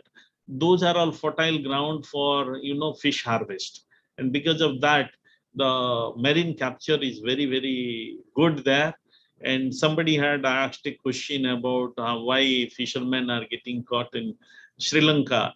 They're not only caught in Sri Lanka, they're also caught in Pakistan. Even though Pakistan, of course, there are many fishermen. I think I should tell it this way. We have a fixed number of licenses are given for the boats. Okay. So many boats, once they are in the sea, it is very difficult to monitor them. Even though with the best system that India is having, and India's Coast Guard and Navy, they're doing fabulous job. I have been in the sea. I know I encountered many of them. They're doing really good job. But then, in spite of that, it's very difficult. There are 4,000, say, boats alone in Gujarat, and actual number of licenses maybe 1,500 or 1,400 something. So another 2,500s are actually running illegal. When they are running illegally, and on one license, two boats are running, and where they are going, even if they are caught, they don't want to declare that they are caught. And many times they purposefully put off the GPS so that they enter into another territory and then claim that we do not know, our GPS is not working. Many times mischievously, many times unknowingly, they enter into Pakistan water and they're caught. And that is why it is a big problem in the marine sector. And you can see the production wise, Andhra Pradesh and Odisha on freshwater, they're doing good. Maharashtra is on freshwater also a little bit poor, Maharashtra, but then doing quite good on marine sector. Hello. The slides are not moving. Yeah. Now, let's come to challenges. So, what kind of, aquaculture challenges are plenty. When you grow fish in small enclosure, and many times when their actual number should be 5 to 10 per square meter, people tend to culture them at 300 or 400 per square meter. The amount of feed that you need to pour in a small area of 1 square meter, for the animals which are on 300 or 400 number. I'm talking about shrimp. Fish wise also, there is a fixed number of that fish that you can grow within a limited area. But it's a tendency and greed of people where they put a lot of animals in small area and they think that they can make a large harvest and quick harvest and make big money. And that tendency makes them. So the problems of aquaculture, many of them are man-made, but then there are so many aspects. There are supply of feed, seed, and the quality of seed. So I'm not talking about those challenges. I'm talking about, because it's a maritime day, I thought I will only restrict myself to fisheries resources, the challenges that fisheries resources face. So pollution is, yes, all of you know. Then transportation, does the transportation pose a problem? Marine transportation, say for example, a lot of ships are coming.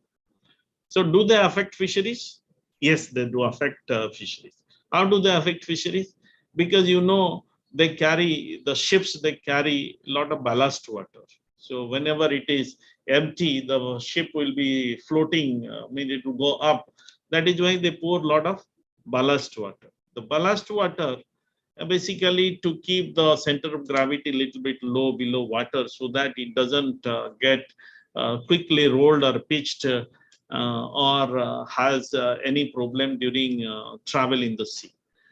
So that is why they take a lot of ballast water. Ballast water is in the volume of lakhs of tons, sometimes millions, millions of liter and lakhs of liter, depending on the size of the ship. So what do they do when they have to load other products? Suppose they have to take cargo from Mumbai and they have come from, say, Australia, and they bring in just water from Australia and they release the water here and they load their, what they called, whatever products they have to carry, whether it's a car or food products, then they go back to that country. So the water that is released can have a lot of invasive species that can have planktons, phytoplanktons, which could be harmful, that which could be toxin producing. So transportation definitely affects. That apart, transportation also affects the migration path of the fish. Transportation also affects, you know, the noise of transportation affects also the fishes from that particular area. But then it depends how much of transportation you are doing. There are some seas where, you know, lot of transportation happens, but India, you know, it has got a big area. So mostly the foreign ship can directly reach the port without passing through any channel or anything. That is why problems are relatively less. Nevertheless, invasive species can always come in. So then we have two major problems. One is overfishing, another is juvenile catch. So we have to make a distinction. Overfishing is basically in a small area. If your fishing effort is too much, then you catch more fish than the water that it carries. Something we call as maximum sustainable yield, means the fish, a fishery, or the amount of fish that is located in particular area, how much you can catch. So that is maximum certain. Even if you catch that much, you are not putting pressure on that resources. Then that is a maximum sustainable yield. There are calculation methods, but then if your area is having this much of fish and you catch more than that is required, it is going to put pressure on the subsequent generation of the fish, and the number of fish that will be caught in future will become less and less, and that is called as overfishing. Our inshore water, the water, the territorial water is basically overfished because we have too much of mechanization, too many boats and trawlers and purse seiners. They located in very close to our coast. But we are unable to go into the deep sea to do fishing because that needs a lot of investment, large ship, large nets, and a lot of energy, big investment. India has not invested too much on deep sea fishing, and that is why, you know, we have overfished our small area. So one of the problem that we face is that people who have mechanization, they run faster, they catch more fish, and there are traditional fishermen who have small boats and catch in a limited area for their sustenance, but they're affected by the activities of people who have got power, who have mechanized boats and things like that. Then that apart, as I have said, invasive species. Recently, we have in some of my papers, you will find we have shown that Mumbai is having a thriving population of dinoflagellate. Dinoflagellates are basically a type of plankton which are toxic, very highly toxic. And basically it is from cold water origin, from Norwegian origin, the Dinophysis norvegica, you will find in Mumbai water and all through the year. So that is what is very, very surprising. That apart, recently we have been finding many jellyfishes, which are all invasive species. We do not know whether these have been of Indian origin or have come out from outside. And nowadays, shrimp farms in Maharashtra are also affected by some of the jellyfishes. We have no solution because it's in open water. It has been taken into the ponds, and you cannot treat open water. Even if you treat the pond, the shrimps and fish will die by that treatment process. So it is not possible virtually to control except for filtration and other small minor measures of control, but effectively we are unable to control. Then I come back to here, our fish production is almost stagnated from marine side and inland side. The problem with the inland side, as I should be telling you, that our freshwater resources are limited. Even if estuarine water is taken for some of the inland aquaculture, especially for shrimps, fish culture is done by like mostly by freshwater. And fish culture, when you do, you not only supply a lot of feed, so especially rice bran, oil cake, and some of the protein sources like fish meal is added to the feed. The moment it is going into the culture system, you know, the excreta carries a lot of nitrogenous waste. Just like human, our excreta carries a lot of nitrogenous waste. That also carries nitrogenous waste. Nitrogen, when it is present in the environment, is toxic, especially in the form of ammonia, it is toxic. It takes very long time to get converted into, say, nascent nitrogen or say molecular nitrogen or even to nitrite and nitrate. It might take just 2 days to convert a protein into ammonia, but it will take 2 months to convert ammonia into nitrogen. So that is why, you know, aquaculture, freshwater aquaculture will generate a lot of food, yes, but along with the food, the water will be, if it is intensive culture, then the water cannot be further utilized immediately. So nowadays, a lot of stress has been there on recirculatory aquaculture system where they purify the water and recirculate the water. There are also another method of aquaculture which we call as biofloc technology, where the nitrogen is allowed to stay there. Then nitrogen is supplemented with carbon source, and carbon and nitrogen together will allow the growth of bacteria to make floc. Floc is basically the bacterial congregation which can be harvested and used as feed.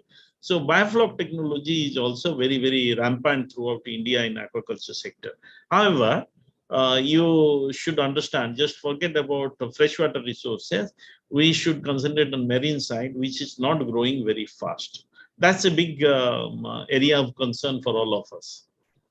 Now you see, I was just talking about water. You must realize the demand for water. So on the earth, you have 97% of water is marine. So 3% is only freshwater. 3% that is freshwater is most of them are on the hilltop as ice caps. There are also glaciers, there are also freshwater also in Antarctica and other places. Then you have only 0.01% of fresh water which is habitable for fish, which is habitable. You may look at the water bodies around you. If you are from Maharashtra, you will find large dams in Ujjini. You will find dams in many, many places, Baitarna, and many dams you will find.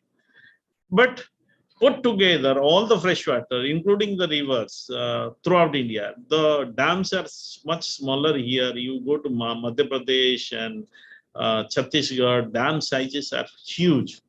So the amount of water that it holds, all put together, would be very little when you think about freshwater resources, which is habitable for fish. So there are fishermen who fish in that area, they survive in that area, and you have to basically, they are so distantly located. They are very poor, distantly located. Even if in Maharashtra, you'll be surprised. I have gone to many tribal areas in Pune. There is a dam. There is another dam here. Recently, we went to Nandurbar.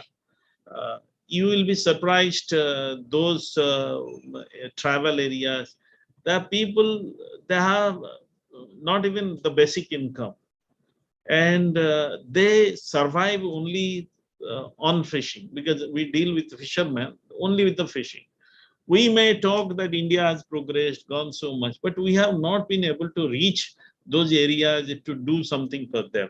In recent years, of course, we have different schemes for tribal area. Government has declared, what is that called? Very focused tribal plans, TSP plans, and they're spending a lot of money on tribal areas and areas dominated by SC/STs, and a lot of money is getting pumped for their welfare. And I'm sure all of them would be on par with general development that is happening in cities and towns.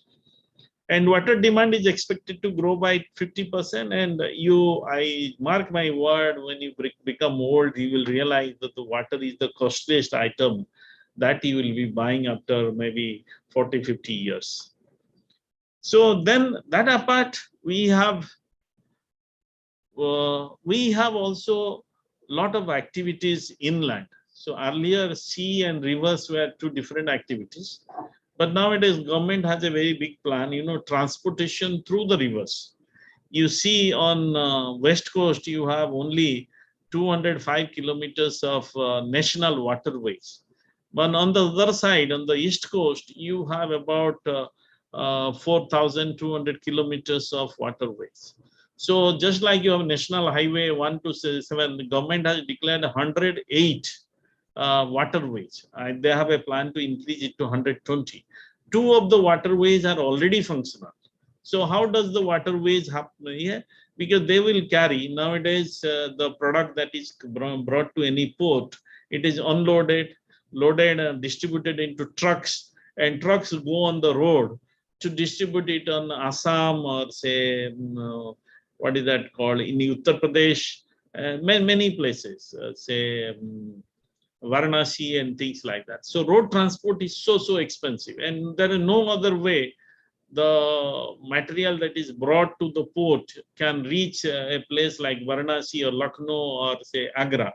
So now government has mooted many waterways, and the container will be directly loaded onto another small ship, and each container will be carried through the water into the inland. So that means to say, in inland way also, there will be motor vehicle noises, what is that called, noises from the ship, and though transportation will become cheap, there would be a lot of activities in the river. So there was a seminar on dolphin, riverine dolphin. We have dolphins in Ganges River. They are very stressed, Ganga and Brahmaputra River. So I gave a talk in that. Then we realized during that it is a huge problem if the shipping is done through the river, because those Ganges dolphins do not have eyes. They can only through echolocation they do, by clicking of sound. Only they locate their prey, they locate their ground, they control their movement. And the boat movement or ship movement is definitely going to affect their what they call survival and things. But then government is doing a lot by developing protected areas, increasing water flow areas, and restricting the movement of ship or boat through channels, so that other areas are not affected by other areas can still support the animals.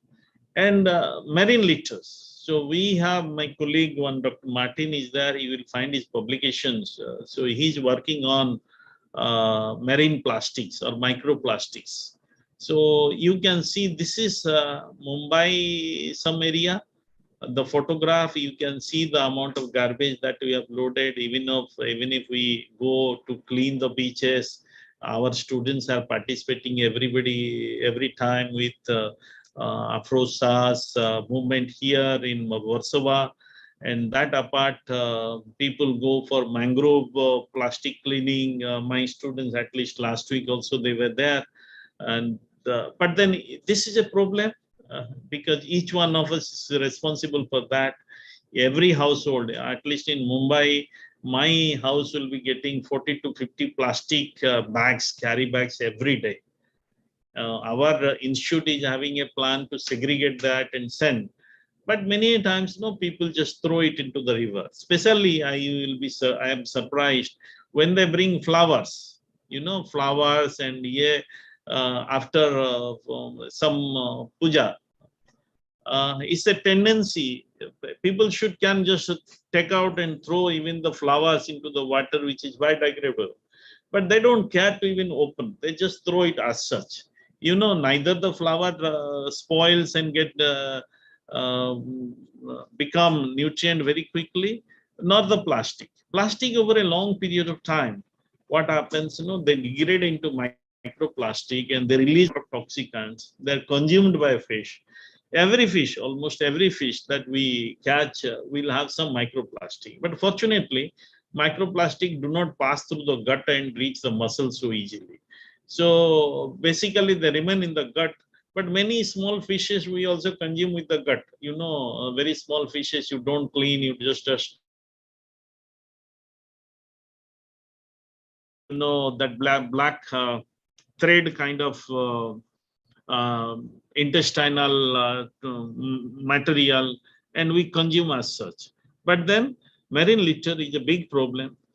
This not only is a problem of pollution, it also, when they are in water, fish gets entangled.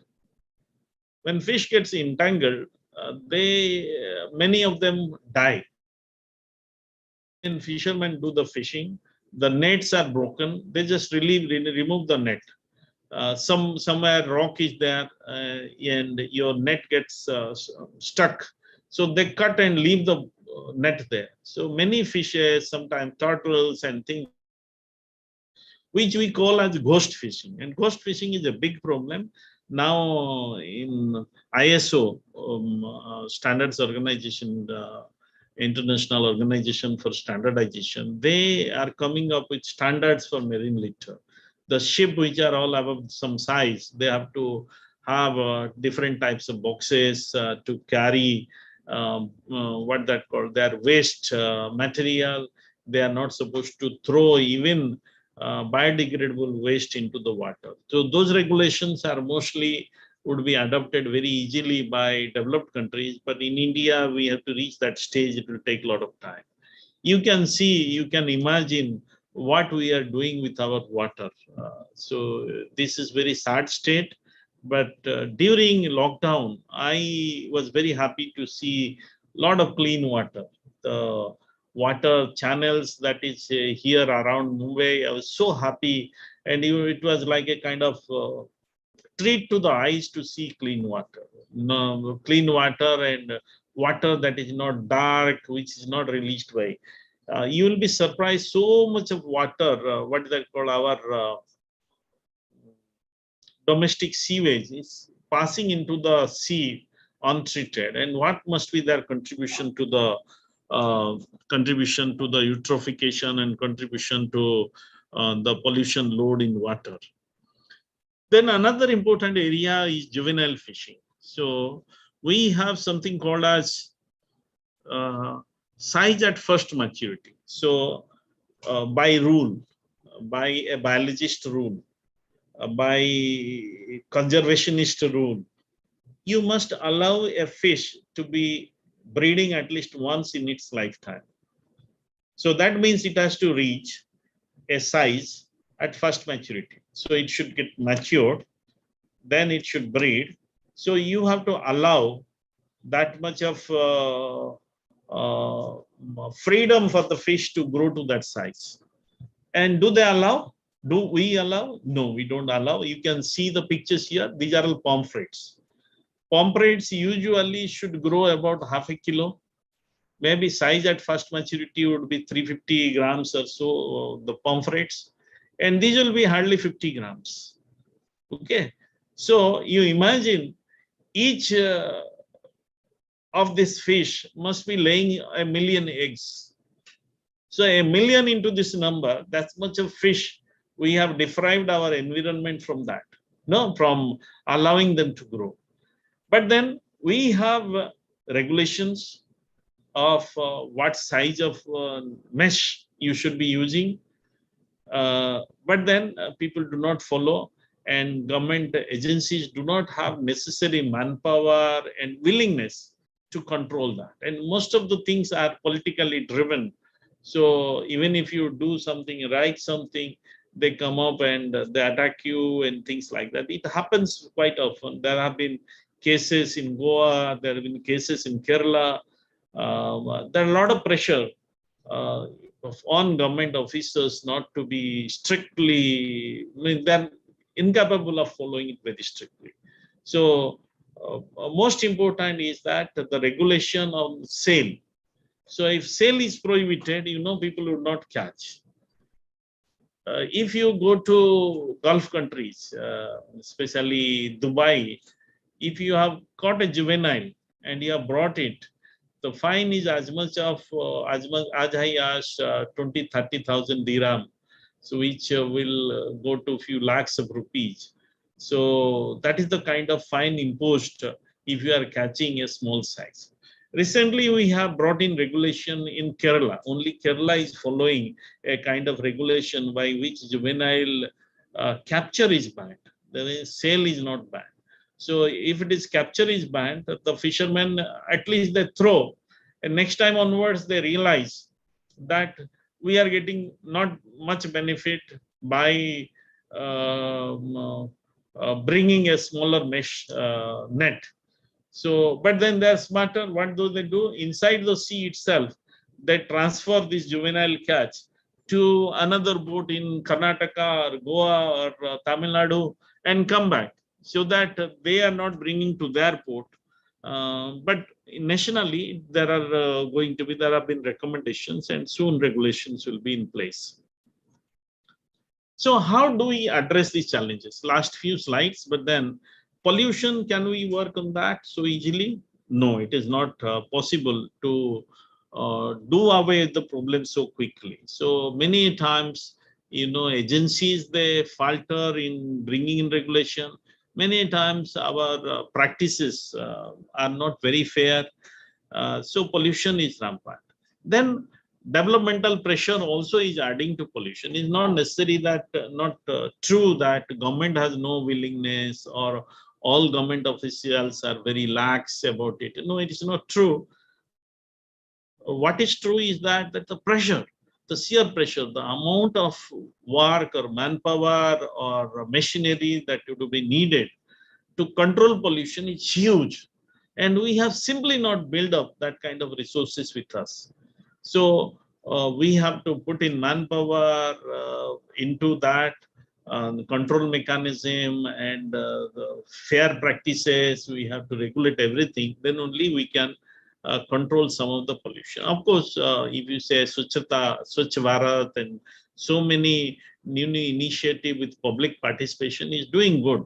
In Mumbai, you can see a lot of plastics. So I went to Allahabad for, doing the last rites of my father. And you'll be surprised, before you reach Ganga, at least 4 or 5 people will warn you that no plastic will be thrown. And they will ask you to deposit the plastic when you come back. So they will check that you have taken one piece of plastic, you will come back and deposit that plastic. To that extent, they are strict. Many states are very strict. Tripura is quite strict. Northeastern, many states are strict. But then many of the states which are all bigger, larger, they many times the willingness is also lacking. You don't see the control on plastic and other pollutant. But then in a way, we have improved to some extent in recent years. Overfishing we can restrict by restricting the fishing efforts.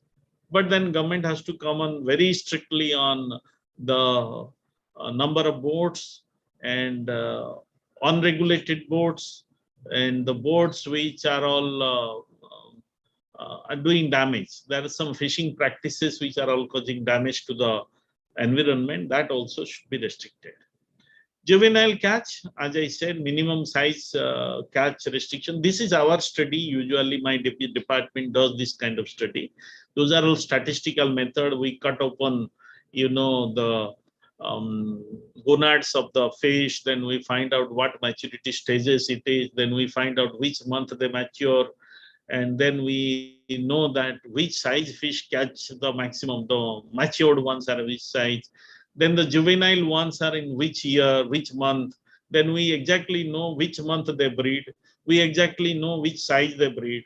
So it is not very difficult for us to know what is the minimum size that the fish should be caught. And what is the mesh size that is required for this particular fish. That's also possible for us to know. So invasive species, can we do anything? No, it's very difficult in open water system. To control any invasive species is very, very difficult. The most important is to control the environment. Say, as I said, the eutrophication or the amount of organic load that you are putting into water. Organic load that you are putting into water. Just a minute. Organic load that we are putting into water, that should be restricted. And that can be easily controlled. Similarly, we are doing a lot of reclamation. If you say we are very happy about that. In Mumbai, so much of construction happens. Where the debris go? Debris is basically dumped into the mangroves, so where people don't enter.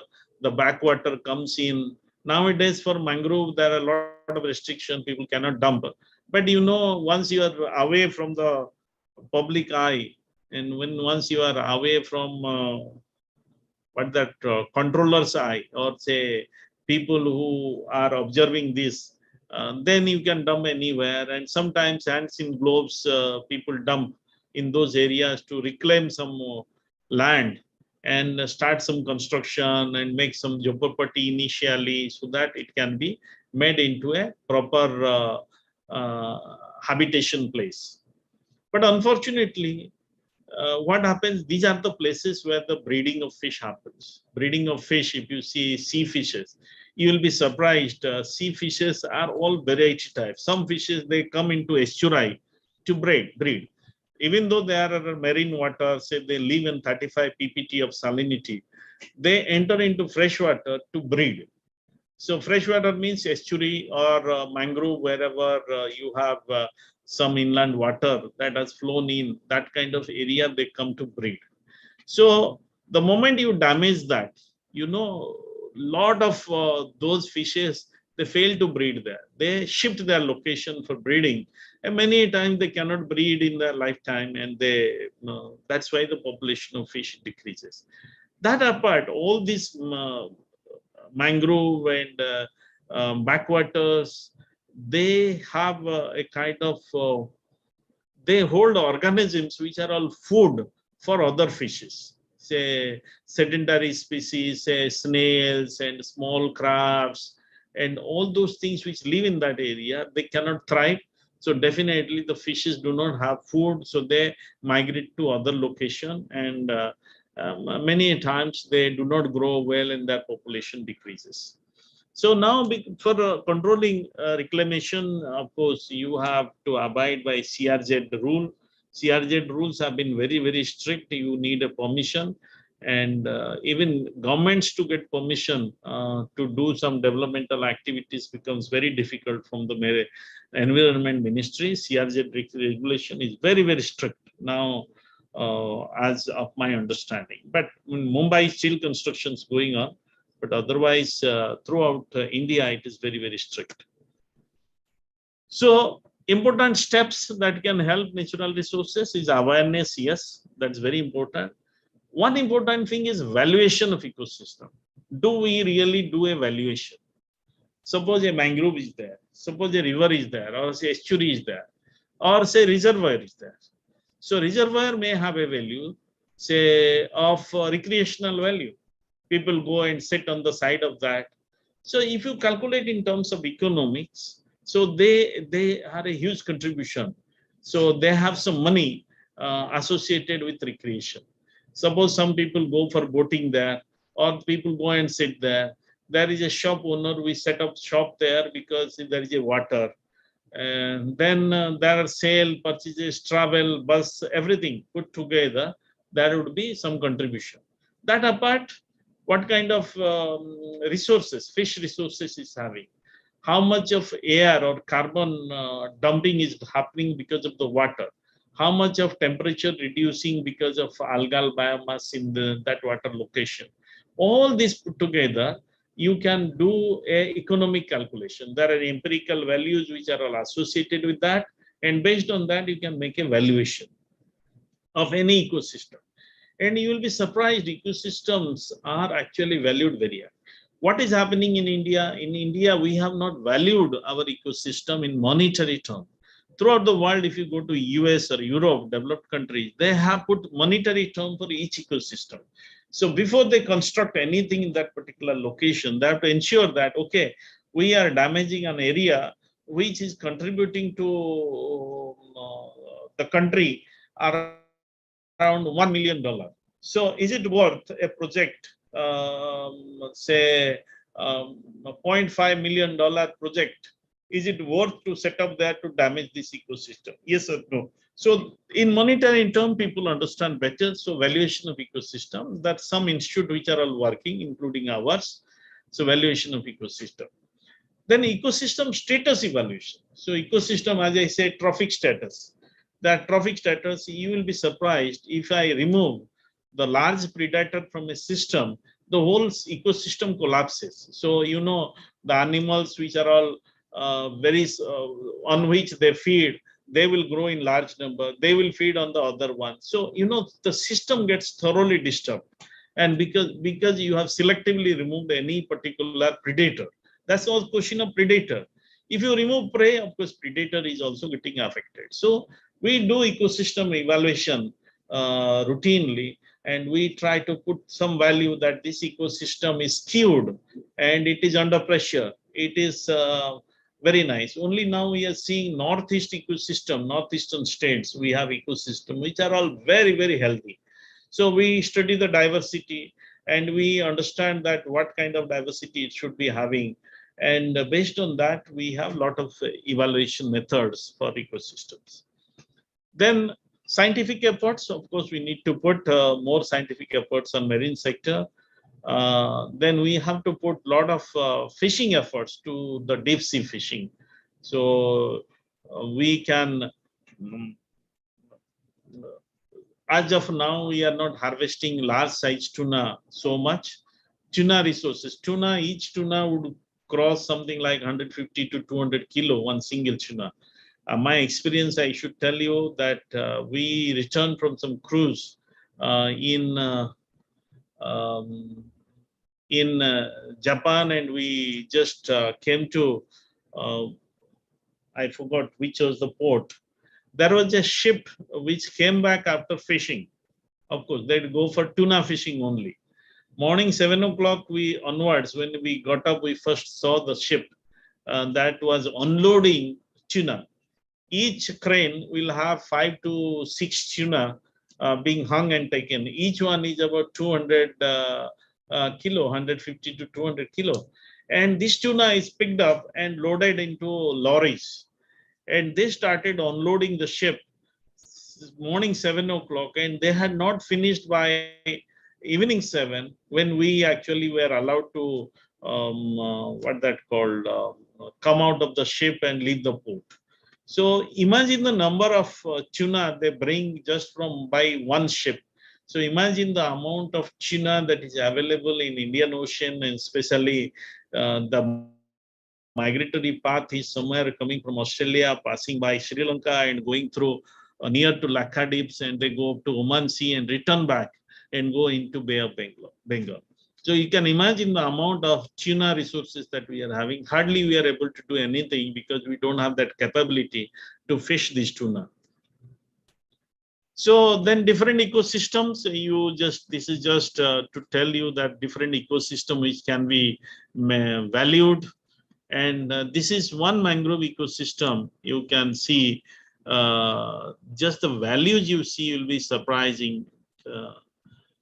So this is having about 33,000 to 57,000 per hectare. This is just a mangrove ecosystem. That much value is associated per hectare per year of mangrove. So imagine how it can support livelihood and wood, coastal protection, because during cyclone and all, mangroves are kind of, buffering areas which will reduce the flow of water. Then water filtration, they do this sediment, prepare sediments and purify the water. Tourism they support, fisheries they support. And because of that, valuation is very high. And the mangrove plants are very, very unique. They are much more efficient compared to the land-based plants. So we have made a lot of marine protected areas. You can see some of the protected areas in Odisha. That is basically for this olive turtle. This the season has just got over. The breeding season. Mangrove, especially Sundarban biosphere, is very huge area that supports a lot of people. You can see the water areas, the entry of the mangrove areas, the serrated one in this particular location. You can see in 3 or 4 in Andhra Pradesh, and you can see Gulf of Kutch, where you have a lot of what is that called?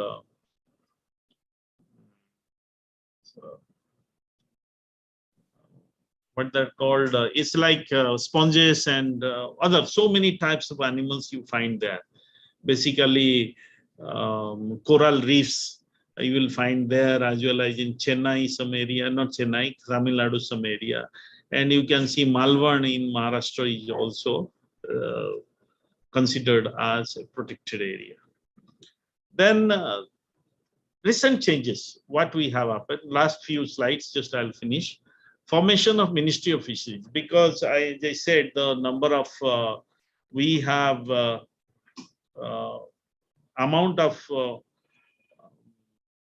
the growth rate of fisheries is much higher compared to all other agriculture sector. That is one. Then that apart, we have so much of resources. We have hardly done anything in marine side. So that is why government has put the focus wherever money is there. So this is basically because of the request of Maharashtra fishermen societies and research agencies. Because of the pressure, this government made a fisheries ministry in 2019. They declared, and a lot of like now dolphin, they have a specialized program. They have specialized programs for inland transportation. So much of things on water. Sagarmala project. So much you must have learned already during this today's seminars and all. Somebody must have told you. Then they have allocated huge money also. Infrastructure building is going on, fishing port, cold chain, ice plants, modern markets, etc. Schemes which are all supporting. They are not directly on this, but supporting all these are Startup India, Scale Up India, and Skill India. There are agribusiness incubation centers in fisheries sector. One in almost all fisheries institutes, we have agriculture incubation centers. If you have a great idea or a great business plan, you can come back and get associated. Then you get a support or technical support. And sometimes we may also help to make a business plan. You can take a loan or grant depending on your project, and you can start working on that. Then increasing water resources, government is also trying to hold a lot of water wherever water scarce area, Latur and other things, they have a Narega scheme and all they want to build up. I do not know how much of build up, I am not privy to that. But then, government wants to develop a lot of water resources so that groundwater is recharged and you have supply of irrigation water for agriculture. That apart drinking water, it can be made into purified form and drinking water. And these are all some of the pictures from the Government of India website, especially fisheries website. These are basically, it will indicate what kind of schemes they are running. So you can go to the website and see there is Delhi Reckoner, Ready Reckoner kind of thing that they show that what kind of support they have given. So any of you associated with fisheries, want to do something in fisheries, you can always approach either state government, your local body, NFDV, all these agencies, because nowadays youngsters are much more smarter than us. They can get information very quickly, much more better and more relevant information than any of us who are crossing 40s and 50s. So you all can look into there and you can see where you fit in and what kind of benefit you can take from government schemes. There are other schemes like Biofloc Unit, I said, Fish Farmers Producers Organization, retail marketing. Now government wants to make sanitized markets, but there are specific ways, ornamental fish units, upgradation of existing fishing vessels, then feed and meal plants and hatcheries, fishing vessels, everything is supported by government. Many times it is based on subsidy, 40 to 50% subsidy, but sometimes some schemes are also free 100% through state government, of course. Especially if you are a cooperative society, you are belonging to some privileged group, then you can get 100% subsidy. Otherwise, you get only partial subsidy. Opportunities in mariculture sector, you have a lot of thrust is given on seaweed culture, cage culture, pen culture. You have marine fish diversification, breeding and culture systems. Then opportunities are also on processing sector, especially for ice plant. Ice plant is not given to individual, but if you have to able to spend 50% of that or 60%, you can get 40% subsidy. Same as value addition center, fish transportation, marketing, cold chain, and fish certification centers. So final slide. This is basically I want to summarize on this slide to talk about how fisheries is contributing. Now, if I say fisheries is contributing to national security, so maybe it will not go so easily. You will not be able to digest it so easily. But understand the simple fact that country is guarding an area of 2.02 million square kilometer, that is, which is called an EEZ. Now we have a Coast Guard. Coast Guard is huge. Then you have Navy. Now a part of Navy, Coast Guard. So they are guarding this particular area. So imagine you don't use that resource, but you are spending huge energy for guarding. Suppose you say Indian fishermen were fishing in that area, it makes a lot of sense because your fishermen, so it's like this. As far as you can go into the sea, your country's actual frontier reaches there. That means wherever your people are there, your country is safe until that distance. So your border is actually bigger, your boundary is bigger. And that is why it's very, very important for us. Then that apart, we have vulnerable population. Fishermen are the poorest category in India. Means if you see the people, the economic status, why they are the poorest? You go to Andhra Pradesh, Tamil Nadu, Odisha, West Bengal. Every second year, cyclone happens. The one cyclone, what that called, Taikute or something happened here in Mumbai. You know the kind of alertness and things like that. And such cyclones are very, very common in the East Coast. And always it happens every 2 years, 1 year, you will have huge cyclones. Now the season will start. You will find Kal Baishakhi that we call in that side. And you find that so much of damage it causes. So people cannot become, cannot improve their economic status so easily because they are affected by vagaries of nature. So what happens when they are vulnerable? You know, you have people who target them, sometimes missionaries, sometimes other foreign agencies. They try to capture their emotion, they try to push them against a country. So basically, it's necessary for country to push the fishermen to become more active, more linked to national agencies, so that they are in touch. They know that government is supportive of them and government is doing so much for them, and they are part of national security network. So there is something called as Forum for National Security. So Forum for National Integrated Security. So if it is a Kashmir problem also, Kashmir problem is not only a terrorist problem, it has got all other problems associated. All problems put together, it's an integrated security. So they analyze how you support their game, how do you support their education and things like that. So everything is put as a part of integrated security. So this basically is part of integrated security. It's not that I understand this, it's all government understands this, and you will be surprised that Coast Guard is doing so much of activities with the fishermen. Though they basically come and train people, they link people, they say about sea safety, and they guide them being associated with or remain communicated, remain linked to national security agencies. Then food security, I don't have to describe about that. Nutritional security, I can talk for hours because this is my field. So, but then you should understand calcium.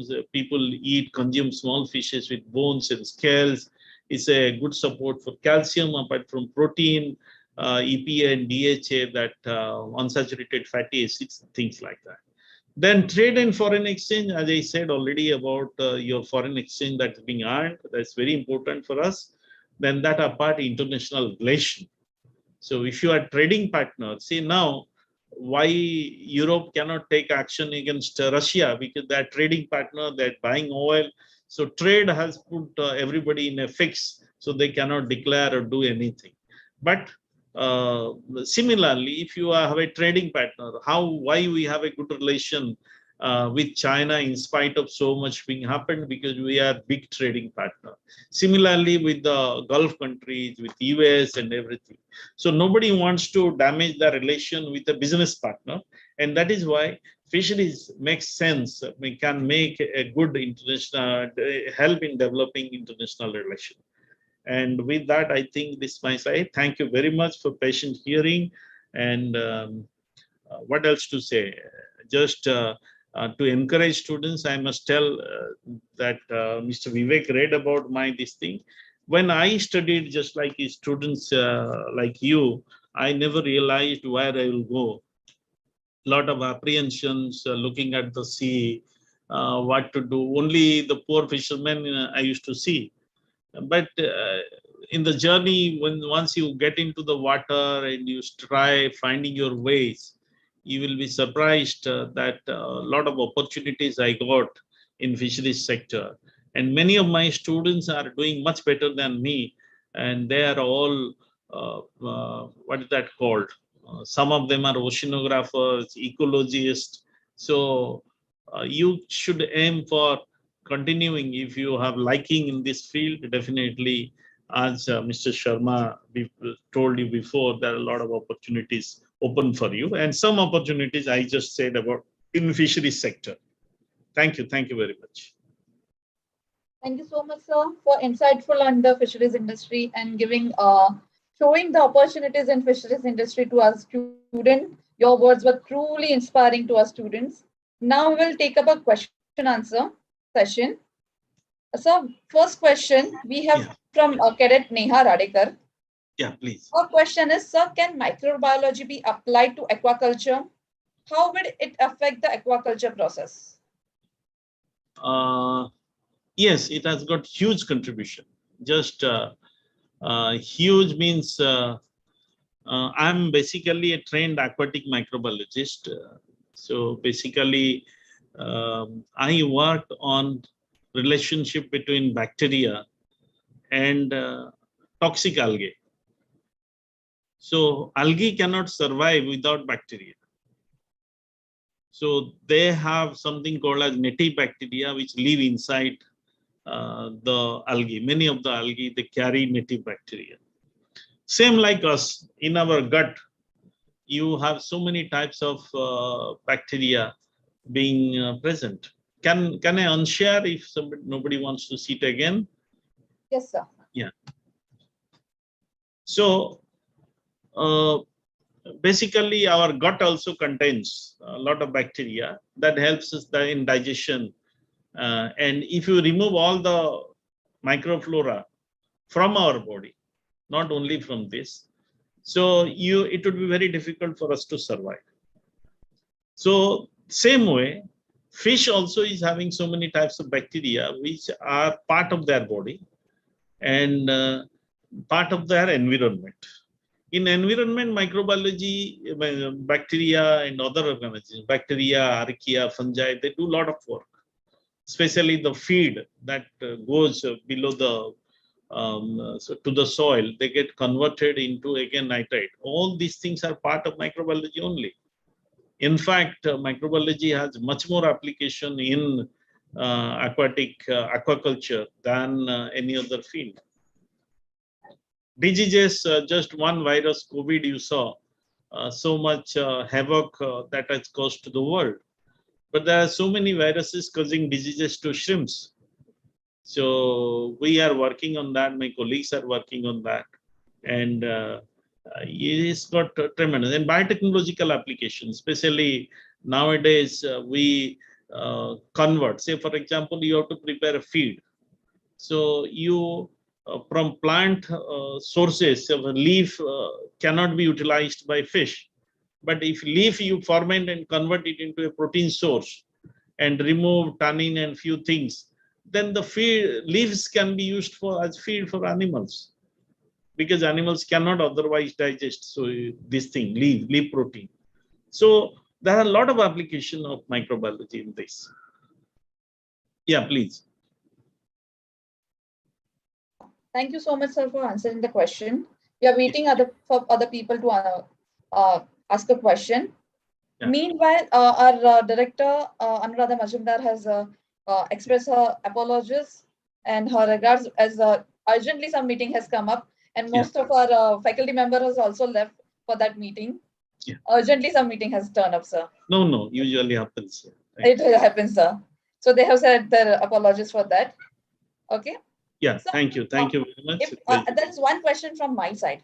Yeah, please. Yeah, fisheries, we look for the nutrition aspect, what we say, other aspect, but does we look for the breeding purpose in ornamental fisheries? Like India has some market or some research going on for the ornamental fishes, sir. Yeah. Yes. Yeah, that's true.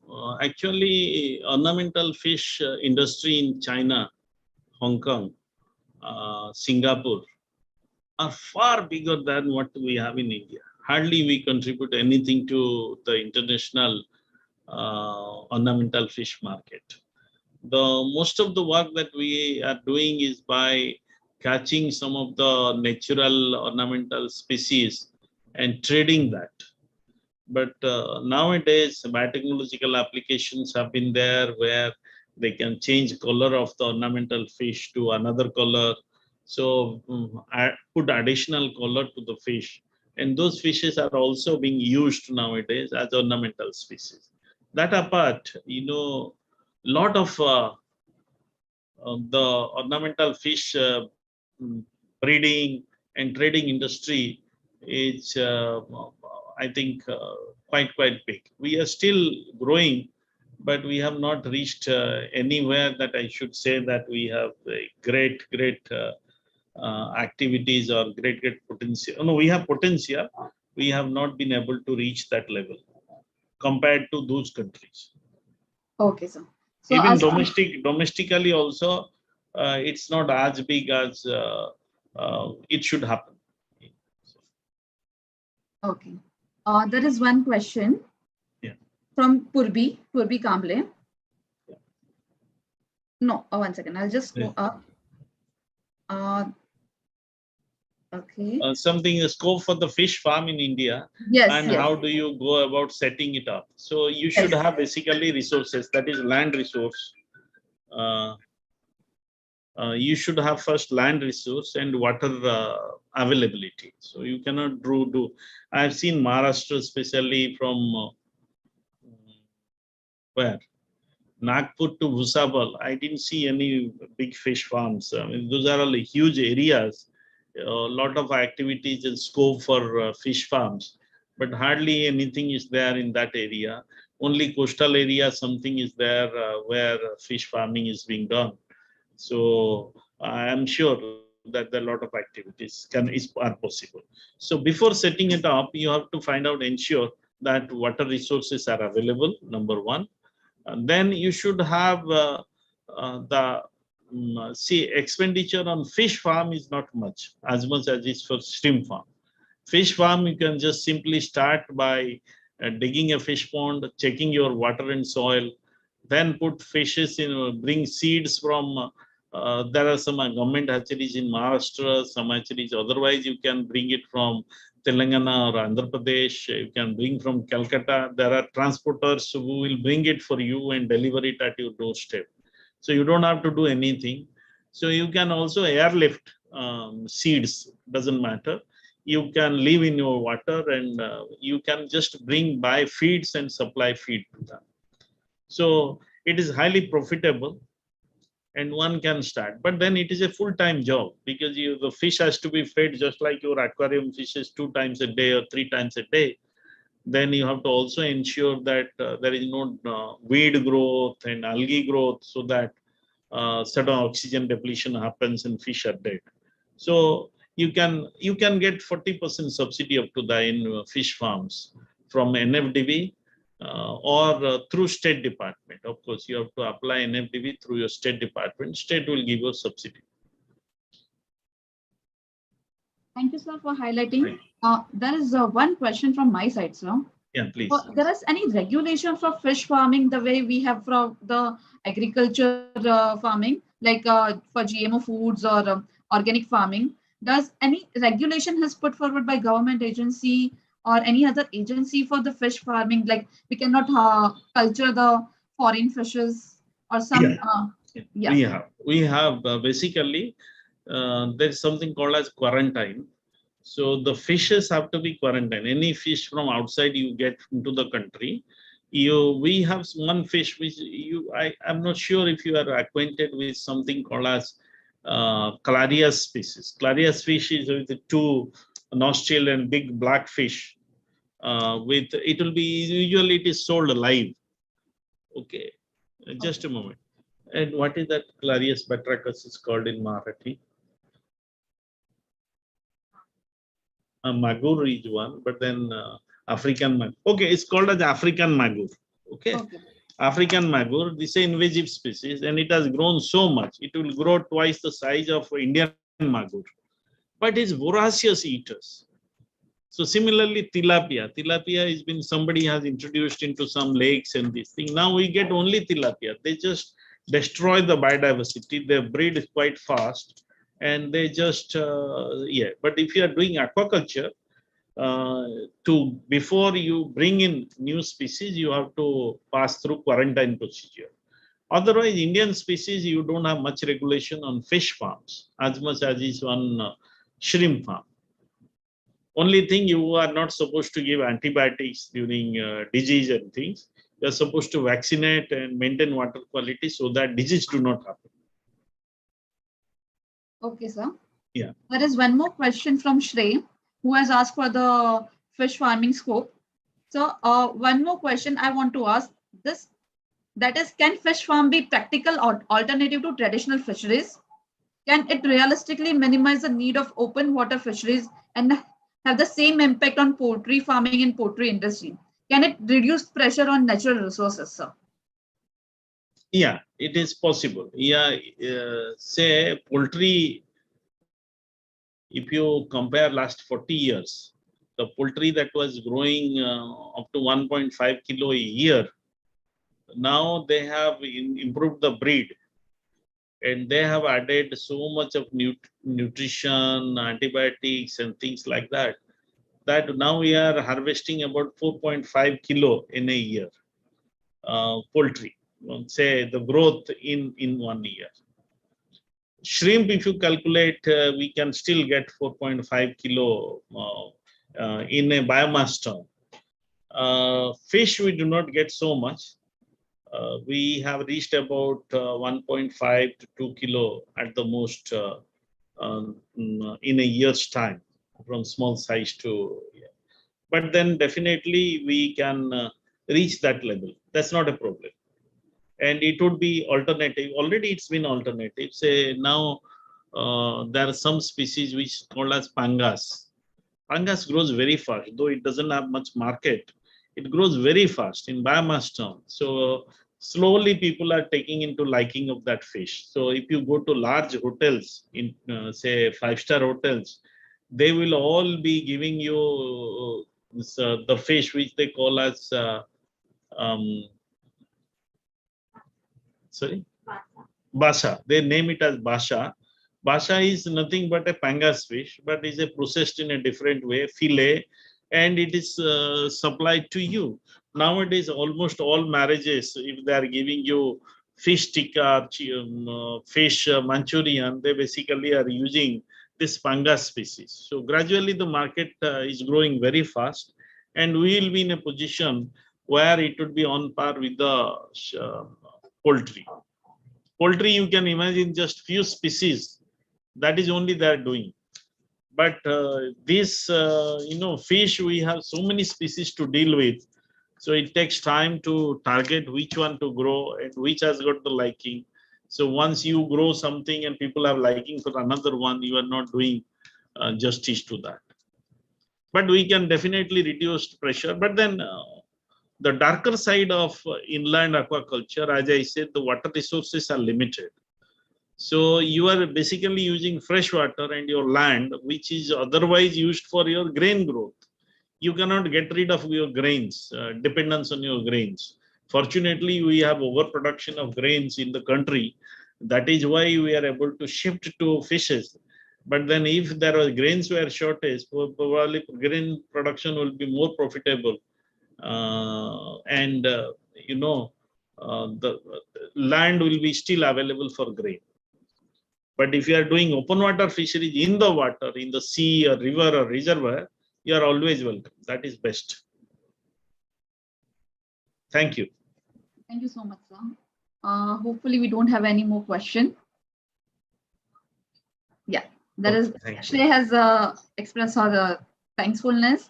Even Prabhuli previously also shared her expressed her gratefulness to you to sharing insight in the fisheries sector. Okay, so with that, sir, I would like also to express my gratitude and thank you towards you to spare your valuable time to give us insight into fisheries industry, how it has been developed, what are the challenges and what are opportunities for the student, young student, to when they are planning to move into the maritime sector, especially in fisheries industry, sir. Thank you so much, sir. I hope I am able to reach to the expectations of students. Definitely, and they wanted to know. But otherwise, yeah, someone is asked for aquaponic. So my room is having one aquaponic system. Maybe I can show it to you. This is small miniaturized aquaponic.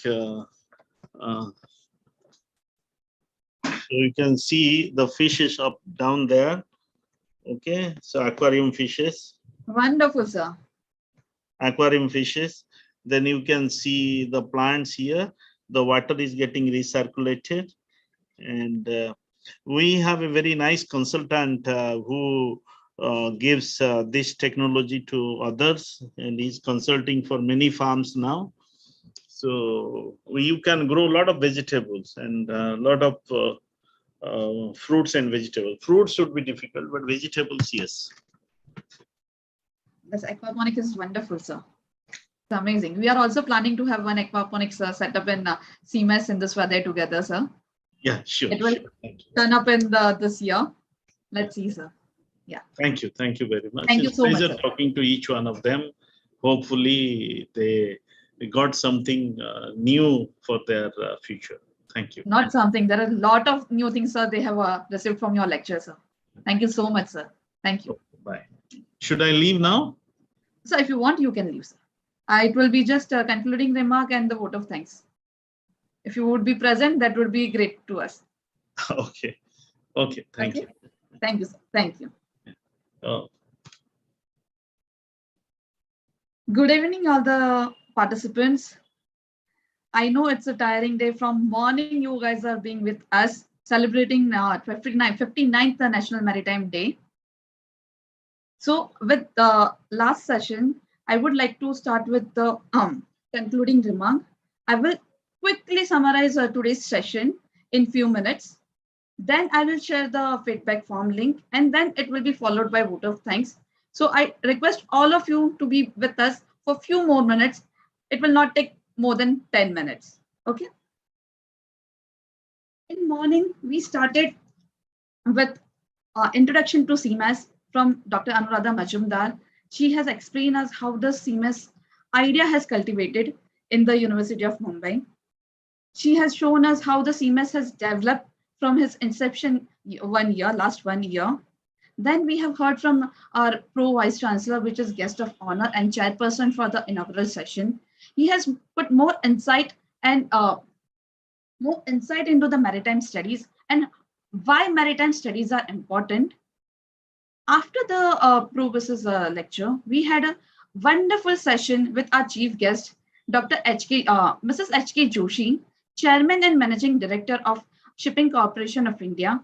She has inspired our students and inspire not the students, all the participants to take up the maritime sector for their business, for economic development, and how the maritime sector is important to overall development of the nation. What they are doing to empower maritime sector. And I'm 100% sure her words were inspiring to the young learners, and young learners must have started thinking to learn about very much in detail about maritime sector and how they can contribute to develop the maritime sector.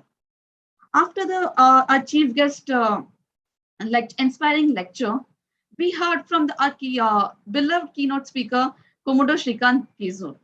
It is always our pleasure to hear from Commodore Kizur.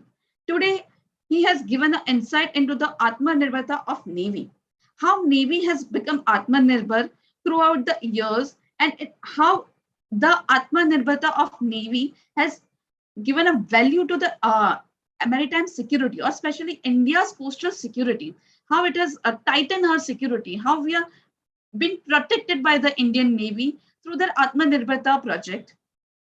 He also put a lightning on the how Indian Navy, the alumnus, or what we say, the retired person from Indian Navy, how they have contributed to the development of commercial Navy with the examples. He also put about the how maritime sectors can affect the cultural aspects, how the cinemas and other cultural events has inspired from the maritime domain, or rather say we say Navy, commercial Navy and merchant Navy domain. After insight into the Atmanirbharta of Indian Navy, we heard from the Captain Alok Srivastava. Captain Alok Srivastava himself was a merchant Navy, and now he is running a successful business in commercial Navy. We heard a first-hand experience of Indian sailor. What are the challenges they faces? What are the opportunities they get? Rather than challenging challenges, he spoke about the opportunities and the growth. What kind of growth you can do it in the merchant navy. Post lunch, we heard from the Captain Rikesh Sharma about what are the different studies you can do in maritime sector, starting from the science to the economics to international relations, geology, climatology, geopolitics, science and technological development, shipbuilding. So if you are in any of the sector, like consider your arts, commerce students, or any interdisciplinary sciences, if you want to take up a maritime sector for your occupation, or you want to do something in the maritime sector, definitely you can do it. He has also shown how the all this aspects or the all the sector in maritime or domains in maritime are interconnected, and how the maritime domains in is interdisciplinary domain. Lastly, we have a Dr. B.B. Nayak. Dr. B.B. Nayak has spoken about the Indian fisheries. From the morning, we heard about the merchant navy, cargo ships, and Indian maritime security. Dr. B.B. Nayak has put a light on about the inland waters and the fisheries management in inland water. How the inland water and fisheries are important to Indians' economical growth as well as the national security growth. Our fishermen, how our fishermen communities are important to our nation. He has put a wonderful insight. He has given a, actually what we say, he has took us a void for India's fisheries development. And what are the research aspect? You, if the some biologists are over here, they can get the insight that how does they can connect fisheries to their work. Being a biotechnologist, being agriculturalist, you can start with the aquaponics. If you are the biotechnologist, you can start working on the fish product development or food for the fish. And he also put a light on the microplastic and other pollution in the environment, and how does it affects the fisheries in and finally it affects the human health. So sir's takeaway note was like how all the aspects, like being a merchant navy, Indian navy, or the fisheries biology, biological aspects of maritime, how they are interconnected. Our aim for this webinar was the Indian maritime prowess. Indian maritime prowess is like how India is progressing, or how India's power in maritime with, and India's maritime power would be happen if we don't have an Indian Navy, merchant navy, scientists working on the biological aspect of maritime sector. I hope our today's session was really insightful for all the participants, and they have got a lot of the knowledge which they didn't have before this seminar. I, I would like to thank all of you waiting patiently to hear all our panelists. Before we move on to the vote of thanks, I would like to share our feedback form links with all of you guys. Once you, though you have registered, you need to fill the feedback form link. Once you fill the feedback form, you will receive the certificate via email in your email ID within 1 or 2 days. Okay. So I'll share, just give me a moment. I'll share the link for the feedback form.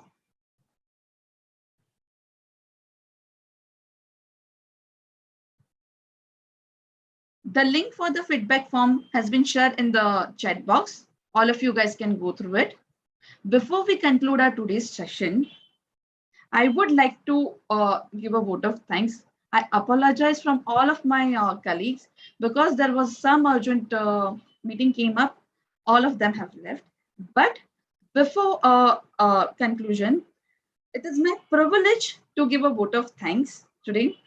Firstly, I would like to thank our University of Mumbai to giving us a platform to organize such kind of events, interdisciplinary events for the younger learners, and allow us to call all the dignitaries from various fields for this webinar.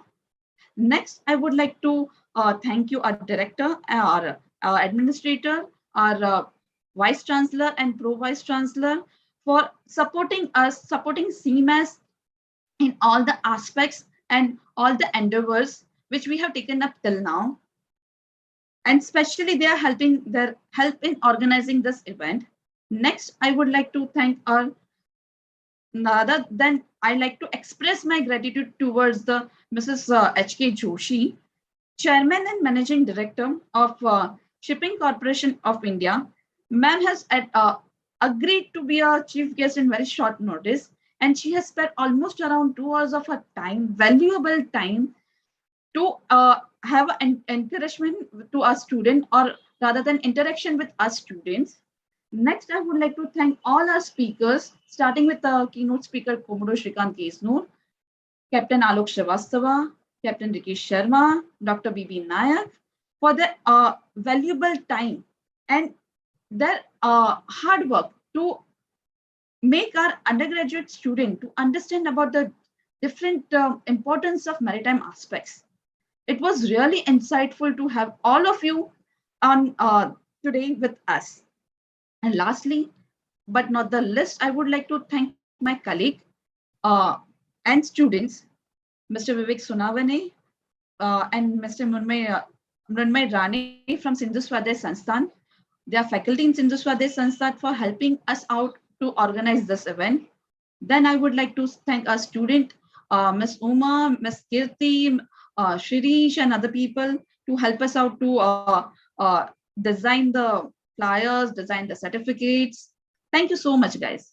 Lastly, but the not least, I would like to express my gratitude towards the Department of IT, that is called as DICT, University of Mumbai, to provide us the Zoom platform and can provide us the technical support to conduct this event seamlessly. Thank you so much.